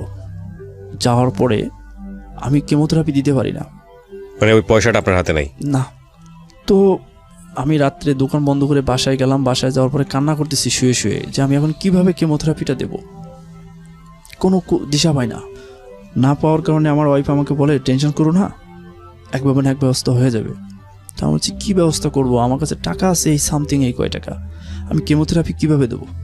তখন বলে যে টেনশন করো না, দেখি আমি কি করতে পারি। দেখি ও 4-5 মিনিট পরে আমি আমার ওয়াইফকে, সত্য কথা যেটা বলতে লজ্জা নাই, আমি আমার ওয়াইফকে কিছুই দিতে পারিনি। কারণ বিয়ের পরপরই আমাদের মানে পরিস্থিতির বিভিন্ন রকম পরিস্থিতির শিকার হইতে হয়েছে আমার। তো ওর হাতে একটা আংটি ছিল, একটা চেন ছিল, একটা নাকের ফুল, ওই কানের দুল ছিল। সেগুলো খুলে কার কাছে বন্ধক রেখে আমাকে এনে টাকা দিয়ে বলতেছে যে এই টাকাগুলো রাখো, আর তোমার কাছে যেটা আছে দেখো আর কিছু ম্যানেজ করে আমার কেমোথেরাপি দিয়ে নিয়ে এসো। তা আমি অবাক হয়ে গেলাম যে তুমি এটা কি করলা? বলে, যদি তুমি ভালো থাকো, আম্মা যদি ভালো থাকে, তাহলে এরকম জিনিস তুমি আরও আমার 10টা করে দিতে পারবা। কিন্তু যদি আজকে আম্মা মারা যায়, বা আম্মার যদি কোনো সমস্যা হয়, বা তোমার যদি কোনো সমস্যা হয়, তা আমার এই জিনিস দিয়ে কী হবে? ওকে। তো আমি আর কোনো কিছু, আমি ভাষায় হারিয়ে ফেললাম যে কি বললো আর কি করতেছে আর কি করবো আমি এখন। যাই হোক, পরের দিন আবার আমাকে নিয়ে কেমোথেরাপি দিয়ে নিয়ে আসলাম। তো এক পর্যায়ে আমার কেমোথেরাপি কোর্স আমি পূর্ণ করি। অলরেডি তখন দোকানের মালামাল বেচা কেনা শুরু করে, ও ফার্স্টে যখন আমি ওই যে 3-4 লাখ টাকা একসঙ্গে ম্যানেজ করি, আমার দোকানের কিছু মাল আমি পাইকারি বিক্রি করে দিই, যে পার পিসে 50 টাকা 100 টাকা লসেও বিক্রি করছি আমি, যে ওই টাকাটা আমাকে ম্যানেজ করে দিতে হবে, যাদের কাছ থেকে নিচ্ছি তাদেরকে আমার দিতে হবে। এভাবে আমি চলতে থাকি। এক পর্যায়ে আমি যখন আমার কেমোথেরাপির কোর্স পূর্ণ করি, তখন আমার অনেক বড় প্রবলেম আমার সামনে এসে দাঁড়ালো। একদিকে আমার দেনা, দ্বিতীয় দিকে আম্মা, তৃতীয় দিকে আমার বাচ্চা, ওয়াইফ, আমার পরিবার, সব কিছুই আমি কোনো দিশা পাই না। যেমনটা আমার বড় ভাই একদিন ফোন দিয়ে জিজ্ঞাসা না যে এখন কি করতেছো, বা কি হয়েছে, বা কিভাবে আসো, বা আম্মা কেমন আছে, কোনোদিন জিজ্ঞাসা না। তো তবুও আমি কিছু বলি না, যে জায়গা তার যদি ভালো না লাগে সে দরকার নাই। তো আমার ওয়াইফ সবসময় আমাকে একটা কথা বলে, যে আজকে যদি তুমি তোমার বাবা মার প্রতি যে দায়িত্ব আছে তোমার, সেটা যদি তুমি পালন না করো, কালকে তোমার সন্তানরাও কিন্তু তোমাকে দেখবে না। তুমি যদি আজকে তোমার বাবা মাকে না দেখো, তোমার বাবা মাকে যদি তুমি সেবা না করো, তাহলে কিন্তু কালকে তোমার সন্তানরাও তোমাকে ঠিক এরকম ব্যবহার করবে। তুমি তোমার দায়িত্ব পালন করো, তাই জীবনে যা কিছু আছে। তো আমি ব্যবসায় মন দেওয়ার চেষ্টা করি, ব্যবসা করার চেষ্টা করি। আম্মা কেমোথেরাপি কোর্স পূর্ণ হওয়ার পরে বেশ সুস্থতা বোধ করে, কিন্তু কন্টিনিউ ওষুধ খেয়ে যেতে হচ্ছে। তখন আমি অনেক টাকা দেনা হয়ে গেলাম অলরেডি। তখন আমি রাতে ঘুমাইতে পারি না, খাইতে পারি না, বসতে পারি না। একদিকে আম্মার চিকিৎসা আরও করতে হবে, তখনও ডাক্তারে বলতেছে যে আরও কিছু কেমোথেরাপি দেওয়া লাগবো এবং এই ঔষধ কন্টিনিউ খাইতে হবে। এখন আমি আম্মার চিকিৎসা করব কিভাবে? আমার বেবিটা তার দিকে কীভাবে দেখবো? আমার ব্যবসাটাকে আমি রানিং করতে পারতেছি না, বা আমি করতে পারতেছি না, আমি কোন দিকে যাবো, এই দিশেহারা হয়ে গেলাম। তো আমি এভাবে চলতে থাকি। হঠাৎ করে আমি ফেসবুক আমি ইউজ করতাম অনেক দিন থেকেই। তো ফেসবুক সেদিন আমি রাত্রে ফেসবুকে অনলাইনে ছিলাম। অনলাইনে থাকতে থাকতে হঠাৎ একটা বিজ্ঞাপন আমার সামনে আসলো, কিডনি বিক্রি। তো আমি লেট না করে আমি সঙ্গে সঙ্গে ওনাকে ফোন দিই। ফোন দিলে উনি ওপাশ থেকে সালাম দিল, সালাম দিয়ে কথা বললো। বলার পরে উনি আমাকে বললো যে আপনি কি করেন? তো আমি বলছি, আমি সত্য কথাই বলছি যে আমি ব্যবসা করতাম, আমার আম্মার এই অবস্থা, আমি সেখান থেকে এই অবস্থা আছি। তো বললো কি যে আপনি কি 100% শিওর যে আপনি কিডনি বিক্রি করবেন? বলছে হ্যাঁ আমি শিওর।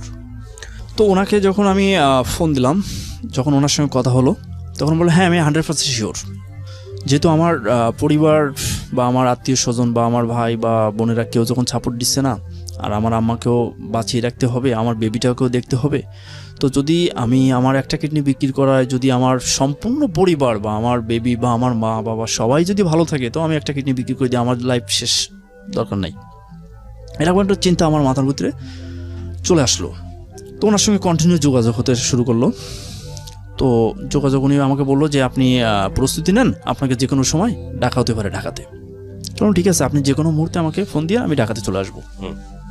তো উনি আমাকে বললো, আপনি কি ফেসবুক ইউজ করেন? তাহলে হ্যাঁ। মেসেঞ্জার আছে? আমি হ্যাঁ আছে। তো আমি মেসেঞ্জারে ওনাকে ফেসবুকে ওনাকে অ্যাড করে নিয়ে আমাদের মাধ্যমে মেসেঞ্জারে বেশি কথা হতো। প্রতিদিন নাইটে, দিনে, যে কোনো মুহূর্তে, যে কোনো সময় কথা হতো। তো কথা হওয়ার এক পর্যায়ে হঠাৎ একদিন আমার ব্যবসার এমন পর্যায়ে চলে গেল যে কোনো ব্যবসায়ী, কোনো পার্টি আমাকে মাল দিতে চায় না। তারও দুইটা কারণ ছিল। ওই যে দুলোভাইয়ের সঙ্গে যখন আমার ঝগড়া হয় আপার সঙ্গে, তো তাদের ভূমিকাটা সরে যায়, আর আমার নিজের ভূমিকায় যেটুকু সম্ভব যা করছিলাম আমি, তখন আরও ধ্বংস হয়ে যায় যখন আমি আনলিমিটেড দোকান থেকে সরে গেলাম আমার চিকিৎসার হাসপাতালে।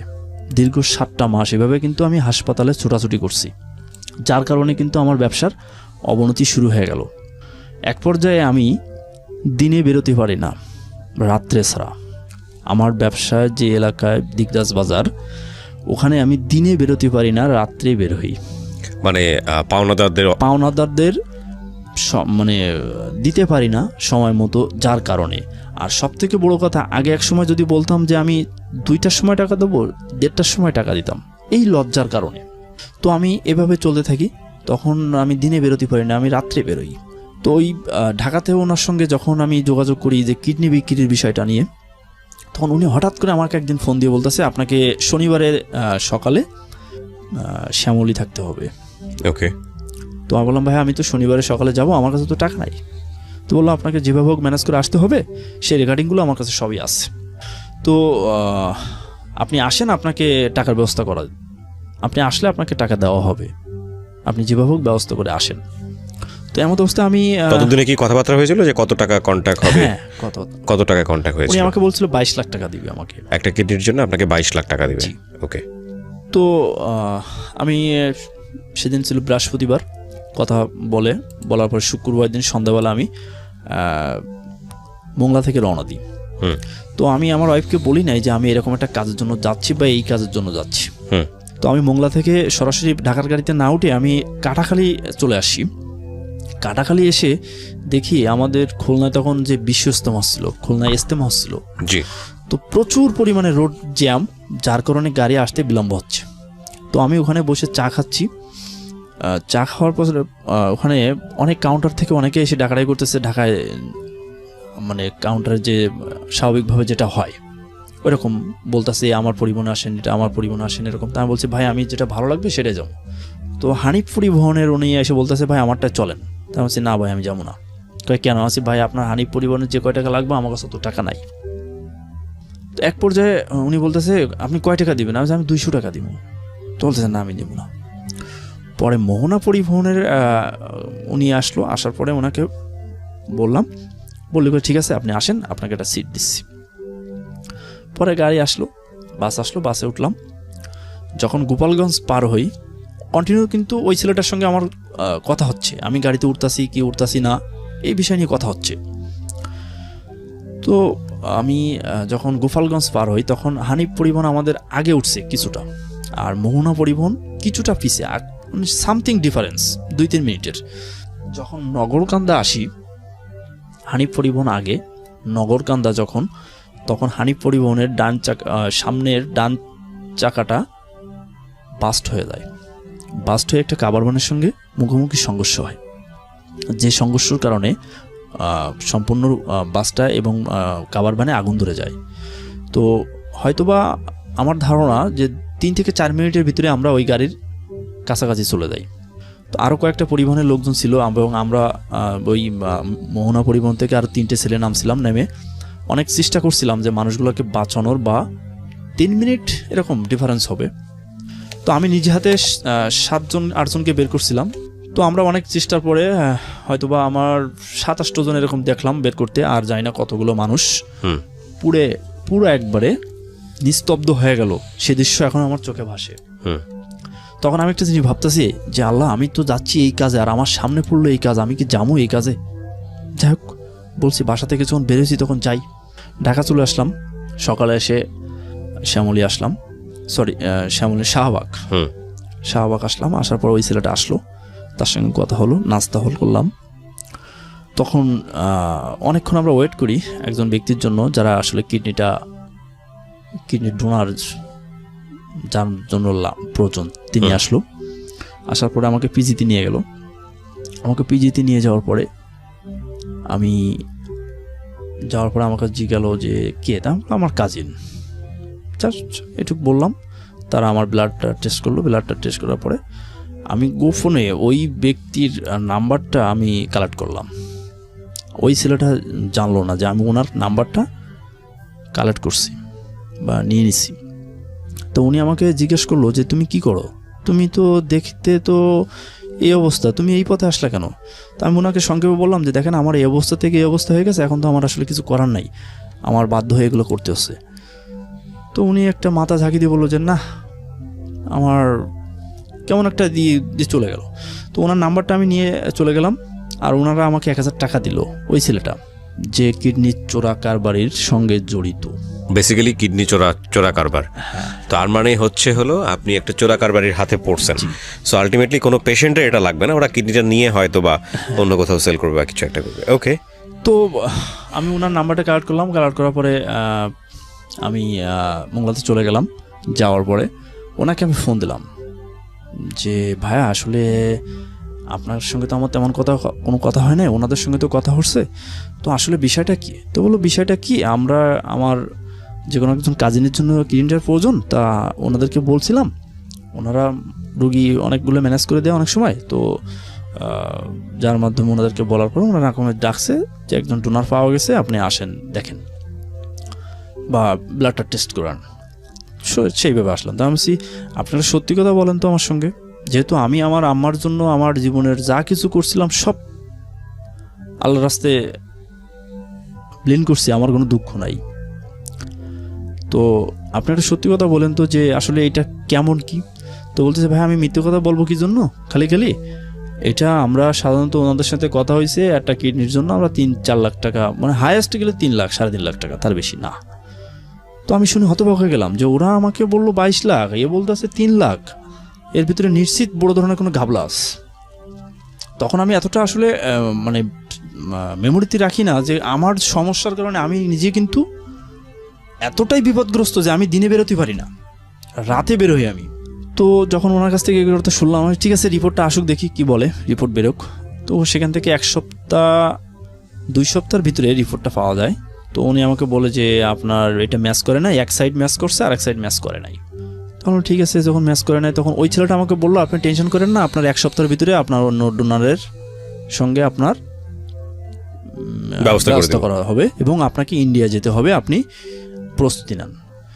তো আমার ওই যে পাসপোর্ট করা ছিল বিদেশ যাওয়ার জন্য, তো উনি আমাকে বলতেছে কি আপনার পাসপোর্ট আছে? আমি হ্যাঁ আমার পাসপোর্ট আছে। কয় রেনু করা আছে? আমি জি না, আমার রেনু করা নাই, পাসপোর্টের মেয়াদ শেষ হয়ে গেছে, রেনু করতে হবে তাহলে।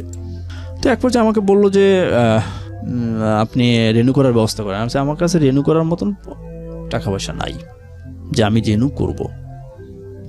তো উনি বলে কি ঠিক আছে, আপনি আপনার পাসপোর্টের একটা ছবি উঠে আমাকে পাঠিয়ে দেন, আমি করে নেব। তো আমি কি জানি কি মনে করে একটা ছবি উঠে ওনাকে পাঠিয়ে দিলাম। দেওয়ার পরে বলতেছি কি যে মেশিন রিডেবল অর্থাৎ ডিজিটাল পাসপোর্ট করতে গেলে উনি কীভাবে করবে, কখনোই সম্ভব না আমার মাধ্যম ছাড়া। তখনই আমার মস্তিষ্কে ঢুকছে যে এটা সম্পূর্ণভাবে আমাকে ঠকানো হচ্ছে এবং সম্পূর্ণভাবে হয়রানি করা হচ্ছে। এবং তখন আমি এই চিন্তাটা মাথা থেকে দূর করলাম যে না, এটা আমার করা যাবে না, কারণ যেহেতু আমার একটা বেবি হয়ে গেছে, আমার ওয়াইফ আছে। তার মানে বিষয়টা দাঁড়ালো এরকম যে একটা প্রপার চ্যানেলে যদি আপনি পেতেন তাহলে আপনি কিডনিটা বিক্রি করতেন, কিন্তু একটা ডিসিশনে চলে গেছিলাম, কিন্তু আলটিমেটলি আপনি ভালো হাতে পড়েন নাই বলে কিডনিটা আপনার সেভ হয়েছে। ওকে, তারপর আমার ওয়াইফ আমাকে অনেক সাপোর্ট করতো। আমার ওয়াইফ জানতো যে আপনি কিডনি বিক্রি করেন? এখনো পর্যন্ত জানে না। আজকে হয়তো প্রথম জানলো অনুষ্ঠানের মাধ্যমে, আজকে হয়তো বা প্রথম জানবে। ওকে, তো আমি আবার যখন ব্যবসায় আবার চিন্তা করি যে কিভাবে অগ্রসর হওয়া যায়, কিভাবে এটাকে সামনে নেওয়া যায়। এরকম মার অবস্থা কি দাঁড়ালো? মার বলছি তো এই চিন্তা করি আর আম্মার চিকিৎসা করি। আম্মার চিকিৎসা চলতেছে, তখন আর কেমোথেরাপি দেওয়ার মতন অর্থ আমার কাছে নাই। জি, তখন আমাকে অনেকেই অনেক রকম বুদ্ধি দেয় যে তুই এইটা কর বা ফেসবুকের মাধ্যমে এই কর বা ওইটার মাধ্যমে এই কর। আমাকে না, আজকে আমার বড় ভাই, আমার আত্মীয় স্বজন যারা আছে, বড় ভাই আছে, বোনাই আছে, বা আমার যারা আত্মীয় স্বজন আছে, এক কথায় সবাই যদি 1 টাকা করে দেয়, আমার আম্মার আরও 10টা কেমোথেরাপি আমি সুন্দরভাবে দিতে পারবো।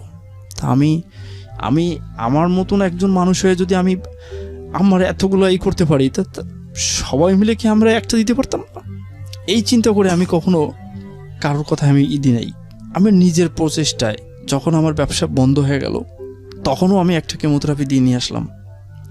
কিভাবে দিলাম এটা ওপর আল্লাহ ছাড়া আর কেউ জানে না। এক পর্যায়ে বড় ভাইয়ের সঙ্গে অনেক চেষ্টা করছি যোগাযোগ করার, যে কিছু টাকা ম্যানেজ করে না পেয়ে দিশারা হয়ে হঠাৎ ডিসিশন নিই যে আমি দোকানের বাইরে তালা মেরে আমি ভিতরে থাকবো, তাহলে হয়তো আমাকে খুঁজে পাবে না। এতে লাভ কি হবে আপনার? যেহেতু আমি টাকাও দিতে পারতেছি না, আমার কোনো গার্জিয়ানও এসে আমার সামনে দাঁড়াচ্ছে না, আমার বড় ভাইও এসে আমার সামনে দাঁড়াচ্ছে না, যারা পাওনাদার তারাও বলতেছে যে তোমার গার্জিয়ান নিয়ে আসো, তোমার বড় ভাই বা তোমার আব্বু আসলে আমরা তোমাকে আরো 5 বছরের সময় দেবো। জি। তো এর মধ্যে আমি একটা জিনিস ভুলে গেছি, আমার আব্বু স্টক করার পরে আমার আব্বু আরো বেশি অ্যাবনর্মাল হয়ে যায়। সে কখন কি বলতেছে নিজেই বুঝতে পারে না, এবং এতটাই মানে খারাপ অবস্থা হয়ে যায় যে কারোর সামনে যে একটা ভালো কথা বলবে সেরকম সিচুয়েশন তার আর নাই। তো যারা পাওনাদার তারা বলে যে তোমার বড় ভাই আসো, এসে বলুক, বা তোমার একজন গার্জিয়ান নিয়ে আসো, এসে আমাদের বলুক, আমরা আরও 1 বছর কেন 2 বছর অপেক্ষা করবো, যেহেতু তোমার উপর দিয়ে এত বড় একটা বিপদ গেছে, তোমার মায়ের জন্য তুমি এত কিছু করছো, তা আমরা অন্ততপক্ষে তোমার আরও সময় দিব। কিন্তু আমি আমার কোনো গার্জিয়ানকে সামনে আনতে পারি না, যার কারণে আমি সময় আর পাই না, আর তারাও আমাকে খুঁজতে থাকে, আর আমি লজ্জায়, দ্বিধায়, দ্বন্দ্বই, ক্ষোভে, দুঃখে তাদের সামনেও আসতে পারি না। এবং প্রাথমিক অবস্থায় আমি তাদের বাড়িতে যে হাতের জায়গায় পাও ধরতাম যে ভাই আমাকে আরও কিছুদিন সময় দে, আমি ব্যবসা করি, তোদের টাকা পয়সা আমি দিয়ে দেবো। বলে 6 মাস তো দিলাম, তোর কোনো গার্জিয়ান আসে না, তা আমরা কিভাবে অপেক্ষা করব? এই সব কিছু মিলে আমি অনেক কিছু বাদ দিয়ে যাচ্ছি ভাই।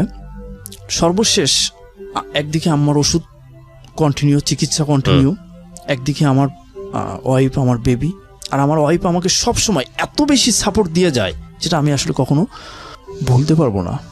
আমার ওয়াইফের মাস্টার্স পরীক্ষা সে সময় দিতে পারলো না এই সব ঝামেলার কারণে, এবং মাস্টার্স মানে ভর্তি করবো সেই সিচুয়েশনও আমার নাই, পয়সা ছিল না পকেটে। জি না।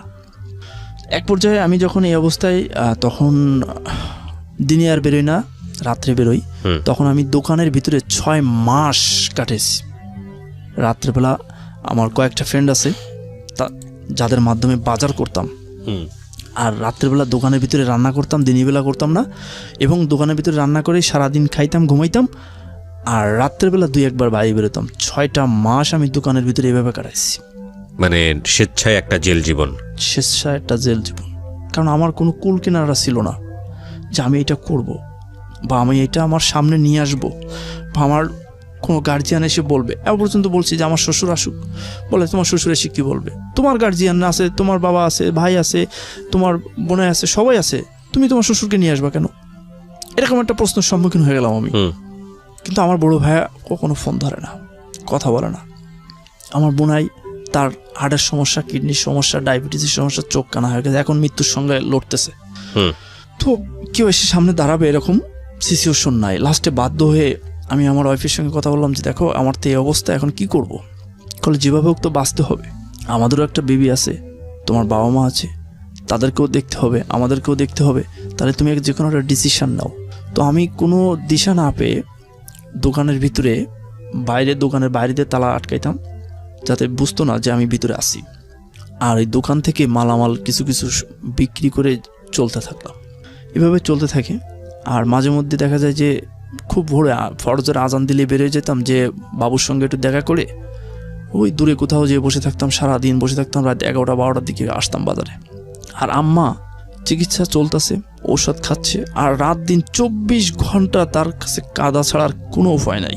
এবং 5 ওয়াক্ত নামাজ, এখনো পর্যন্ত সে নামাজ পড়ে প্রতিটা মিনিট সে কান্না করে আজকে শাইনের কি অবস্থা হইল।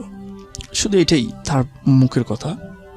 দ্বিতীয়ত আমি কোনো দিকে যাইতে পারি না, কোনো কাজ করতে পারি না, যেখানেই যাই সেখানেই মানুষ খুঁজতে যায়, যদি জানে যে অমুক জায়গায় আছে সেখানে যায় খুঁজতে। দেনায় জর্জরিত হয়ে গেলাম, সামনে কেউ আসে না যে সে এসে বলবে যে এটা করি। একদিকে পাওনাদারের টেনশন, অন্যদিকে আম্মার চিকিৎসা, অন্যদিকে যে আমার বেবিটা তার সামনে যে আমি দাঁড়াবো এটাও পারি না, যে আমি তার সামনে যে দাঁড়াবো এটাও পারি না। লাস্ট যখন আর ধৈর্য ধারণ করার মতন ক্ষমতা নাই, পারি না আমারে একটা ঔষধ কিনে দিতে, পারি না আমার বেবিটাকে একটা চিপস কিনে দিতে, পারি না নিজে খাইতে, এমনকি আমি ঘুমের ওষুধ খেয়ে 84 ঘন্টা পর্যন্ত ঘুমিয়েছিলাম ভাইয়া, রিভোটিল খাইছিলাম, 84 ঘন্টা পর্যন্ত ঘুমিয়েছিলাম। কেউ বলে না যে বেঁচে থাকবো। যাই হোক, আল্লাহ বাঁচায় রাখছিল। এরপর হঠাৎ ডিসিশন নিলাম যে এইভাবে আর বাঁচা যাব না, যদি পাওনাদার সময় দিবে, না দিলে তাদের খুশি মতো তারা করুক, তাদের কাছ থেকে সবাইকে মাপ চেয়ে যে ভাই আমাকে মাপ করে দিস, আমি আজ হোক কাল হোক 2 দিন পরে হোক, 1 বছর 2 বছর 3 বছর যে কয় বছর লাগে আমি আমার দিনার শোধ করবই, কিন্তু আমাকে সময় দিতে হবে। কেউ সময় দিতে চায় না। লাস্টে আমার ওয়াইফকে বলি, দেখো আমার তো এই পরিস্থিতি, তাহলে আমি এখন কি করতে পারি, তো আমি যে কোনো সময় কিন্তু যে কোনো ডিসিশন নিয়ে নেবানি, তো তুমি কিন্তু টেনশন করো না। বলে কি ডিসিশন নেবা? আমি এখান থেকে চলে যাবো, যে কোনো জায়গায় যে ইনকাম করতে হবে, তোমারও 1 টাকা দিতে হবে, আমারও 1 টাকা দিতে হবে, আবার পাওনাদারকেও দিতে হবে। তো ওখান থেকে আমি যে কোনো এক রাত্রে বেরিয়ে আসি, আমার দোকান ছেড়ে, যে দোকানে আমাকে এত কিছু দিছিল সেই দোকান ছেড়ে আমার বেরিয়ে আসতে হলো। এসে কোথায় যাব, কি করব, কোনো কিছুই বুঝতে পারি না। হ্যাঁ, আমার ওয়াইফ আমাকে এখনো পর্যন্ত অনেক সাহস যোগায়, অনেক সাপোর্ট দেয়। তো ওখান থেকে আমি বেরিয়ে আসি। বেরিয়ে আসার পরে আমি সরাসরি ঢাকা চলে আসি। আচ্ছা। তখন আমার ওয়াইফ বলে যে দেখো তুমি তো মানে অনেক কিছুই করছিলা, আবার অনেক কিছুই ধ্বংস হয়ে গেছে, যেহেতু আম্মা ভালো আছে আর আম্মার চিকিৎসাও করতে হবে, আমাদেরই করতে হবে, তা আমি পড়াশোনাটা আবার কন্টিনিউ করি। আচ্ছা। তাহলে হ্যাঁ, তোমার পড়াশোনাটা কন্টিনিউ করার প্রয়োজন, আর দেখি আমি কোনো ছোটোখাটো জব বা কোনো কিছু করতে পারি কিনা। তো আমার ওয়াইফ সে সময় ম্যানেজমেন্ট শেষ করার পরে আমি বলি ঠিক আছে তুমি কন্টিনিউ করো আবার। তো সে অনেকভাবে আমাকে সাপোর্ট করে, অনেকভাবে সাপোর্ট করতো। লাস্ট সে আবার মাস্টার্স কমপ্লিট করার জন্য প্রিপারেশন নেয় এবং সাকসেসফুল। সে খুলনা আজমগঞ্জ কলেজ থেকে চান্স পায়। চান্স পাওয়ার পরে মাস্টার্স করার জন্য এবং অনেকগুলো জবের জন্য সে অনেক জায়গায় ট্রাই করতে থাকে। ওকে। তো আমি কোনো পারি না আমার বেবিটাকে কোনো হেল্প করতে 2 টাকা দিয়ে, আমি পারি না আমার মায়ের কোনো চিকিৎসা করতে।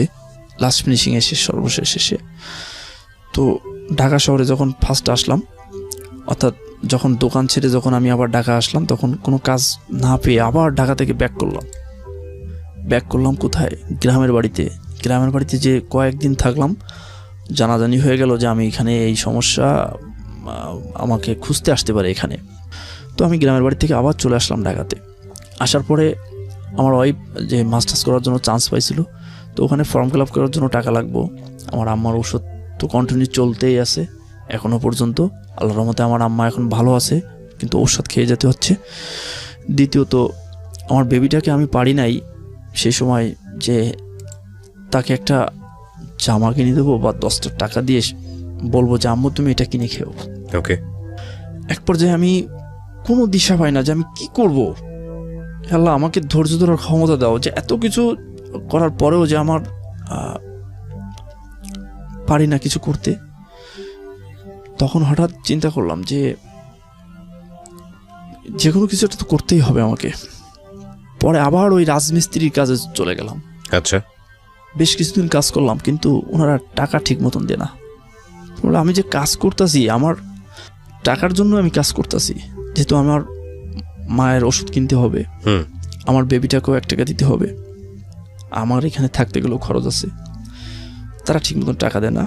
বাট বললাম যে না, এই করা যাবে না, তাহলে কি করতে হবে? আমার পাওনাদারকে টাকা দিতে হবে, সব মিলে আমার টাকার প্রয়োজন। এরকম একটা চিন্তা ভাবনা, হঠাৎ চিন্তা করলাম যে রিক্সা চালাম। আচ্ছা। যে কথা সেই কাজ, এটা কেউই জানে না। আমার আম্মা জানে, জানার ভিতরে, আর আমার গ্রামের দুইটা ছেলে জানে। আপনার ওয়াইফও জানে না? জি না, আজকেই প্রথম জানবে? আজকেই প্রথম জানবে। আমি যখন ফার্স্ট রিক্সা চালিয়ে শুরু করি। কিভাবে শুরু করলেন, কত সালের দিকে এটা? এটা বিগত 2 মাস আগে। 2 মাস আগের গল্প। ওকে। রিক্সা চালানো শুরু করার পরে আমি কোথায় পেলেন রিক্সা, কি করলেন, কিভাবে? আমাদের গ্রামের কয়েকটা ছেলে এখানে রিক্সা চালায়, তাদের মাধ্যমে যোগাযোগ করে তাদেরকে বললাম যে কাউকে বলিস না, আমি এখানে এইভাবেই করি। যাই হোক, তাদের মাধ্যমে এইভাবে আমি রিক্সা চালানো শুরু করি। রিক্সা চালানো থেকে আমার ওয়াইফের মাস্টার্স পরীক্ষার ফর্ম ফিল আপের টাকা জোগাই, বেবিকেও 2 টাকা দিতে পারি, আম্মাকেও 2 টাকা দিতে পারি, ইভেন পাওনাদারকেও 2 টাকা দিচ্ছি।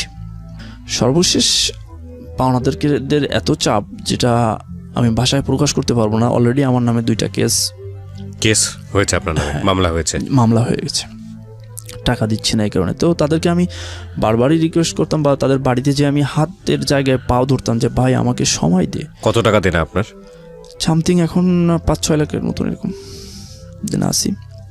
তো কেউ ওই সময় দিতে চায় না। এখন কেস করছে, তো তাদের সাথেও যোগাযোগ করছি, কিন্তু তারা এখন একটাই কথা বলে যে টাকার বিকল্প কিছু নাই, টাকা নিয়ে আসো, আমরা কেস উইথড্র করে নিচ্ছি, কেস উঠে নিচ্ছি। কিন্তু আমি যে টাকাটা ম্যানেজ করব সেই সিচুয়েশন, সেই পরিবেশ, সেই পরিস্থিতি আমার ছিল না। লাস্ট আমি আমার জীবনের একবারে মনে করি যে শুরু করার পরে আবার নতুন করে শুরু করছি এখন জীবন। রিক্সা চালাই, সারা দিন এত পরিশ্রম করি যা আমি বাসায় প্রকাশ করতে পারবো না। সারা রাত আমি ঘুমাইতে পারি না, আবার সকালে উঠে যাই। কয় টাকা ইনকাম হয়? কোনোদিন 700, কোনোদিন 800, কোনোদিন 1000, কোনোদিন 900। 800, 900, 1000 টাকা রিক্সা চালিয়ে ইনকাম করা তো খুব কঠিন কাজ। সারা দিন আমি 1 মিনিটের জন্য বিরতি থাকি না, করতেই থাকি। একদিকে আমার মায়ের চিকিৎসা, তার ওষুধ কিনতে হবে, আমার বেবিটাকেও, আমার বাবুটাকেও দেখতে হবে। কত বছর বয়স আপনার বাবুর? এই নভেম্বর মাসের 2 বছর পূর্ণ হবে। 2 বছর পূর্ণ হবে। ছেলে না মেয়ে? মেয়ে। আবার এই 27 তারিখ থেকে ওয়াইফের মাস্টার্স পরীক্ষা। আমার ওয়াইফের মাস্টার্স পরীক্ষা ডেট পড়ছে 27 তারিখ থেকে। কোথায় পড়ে ও? খুলনা আজম খান বিশ্ববিদ্যালয়, আজম খান কলেজ থেকে চান্স পাইছিল মাস্টার্স করার। কোন সাবজেক্টে মাস্টার্স করছে? ম্যানেজমেন্ট করছিল। ওকে। সো এই ম্যানেজমেন্টে পড়লে তো আসলে বিবিএম। আচ্ছা ঠিক আছে, সমস্যা নেই, সেটা নিয়েও, সেটা বড় কিছু না। হ্যাঁ, তারপরে আমি একটা কথা, আজকে আমার এই গল্পটা বলার উদ্দেশ্য একটাই।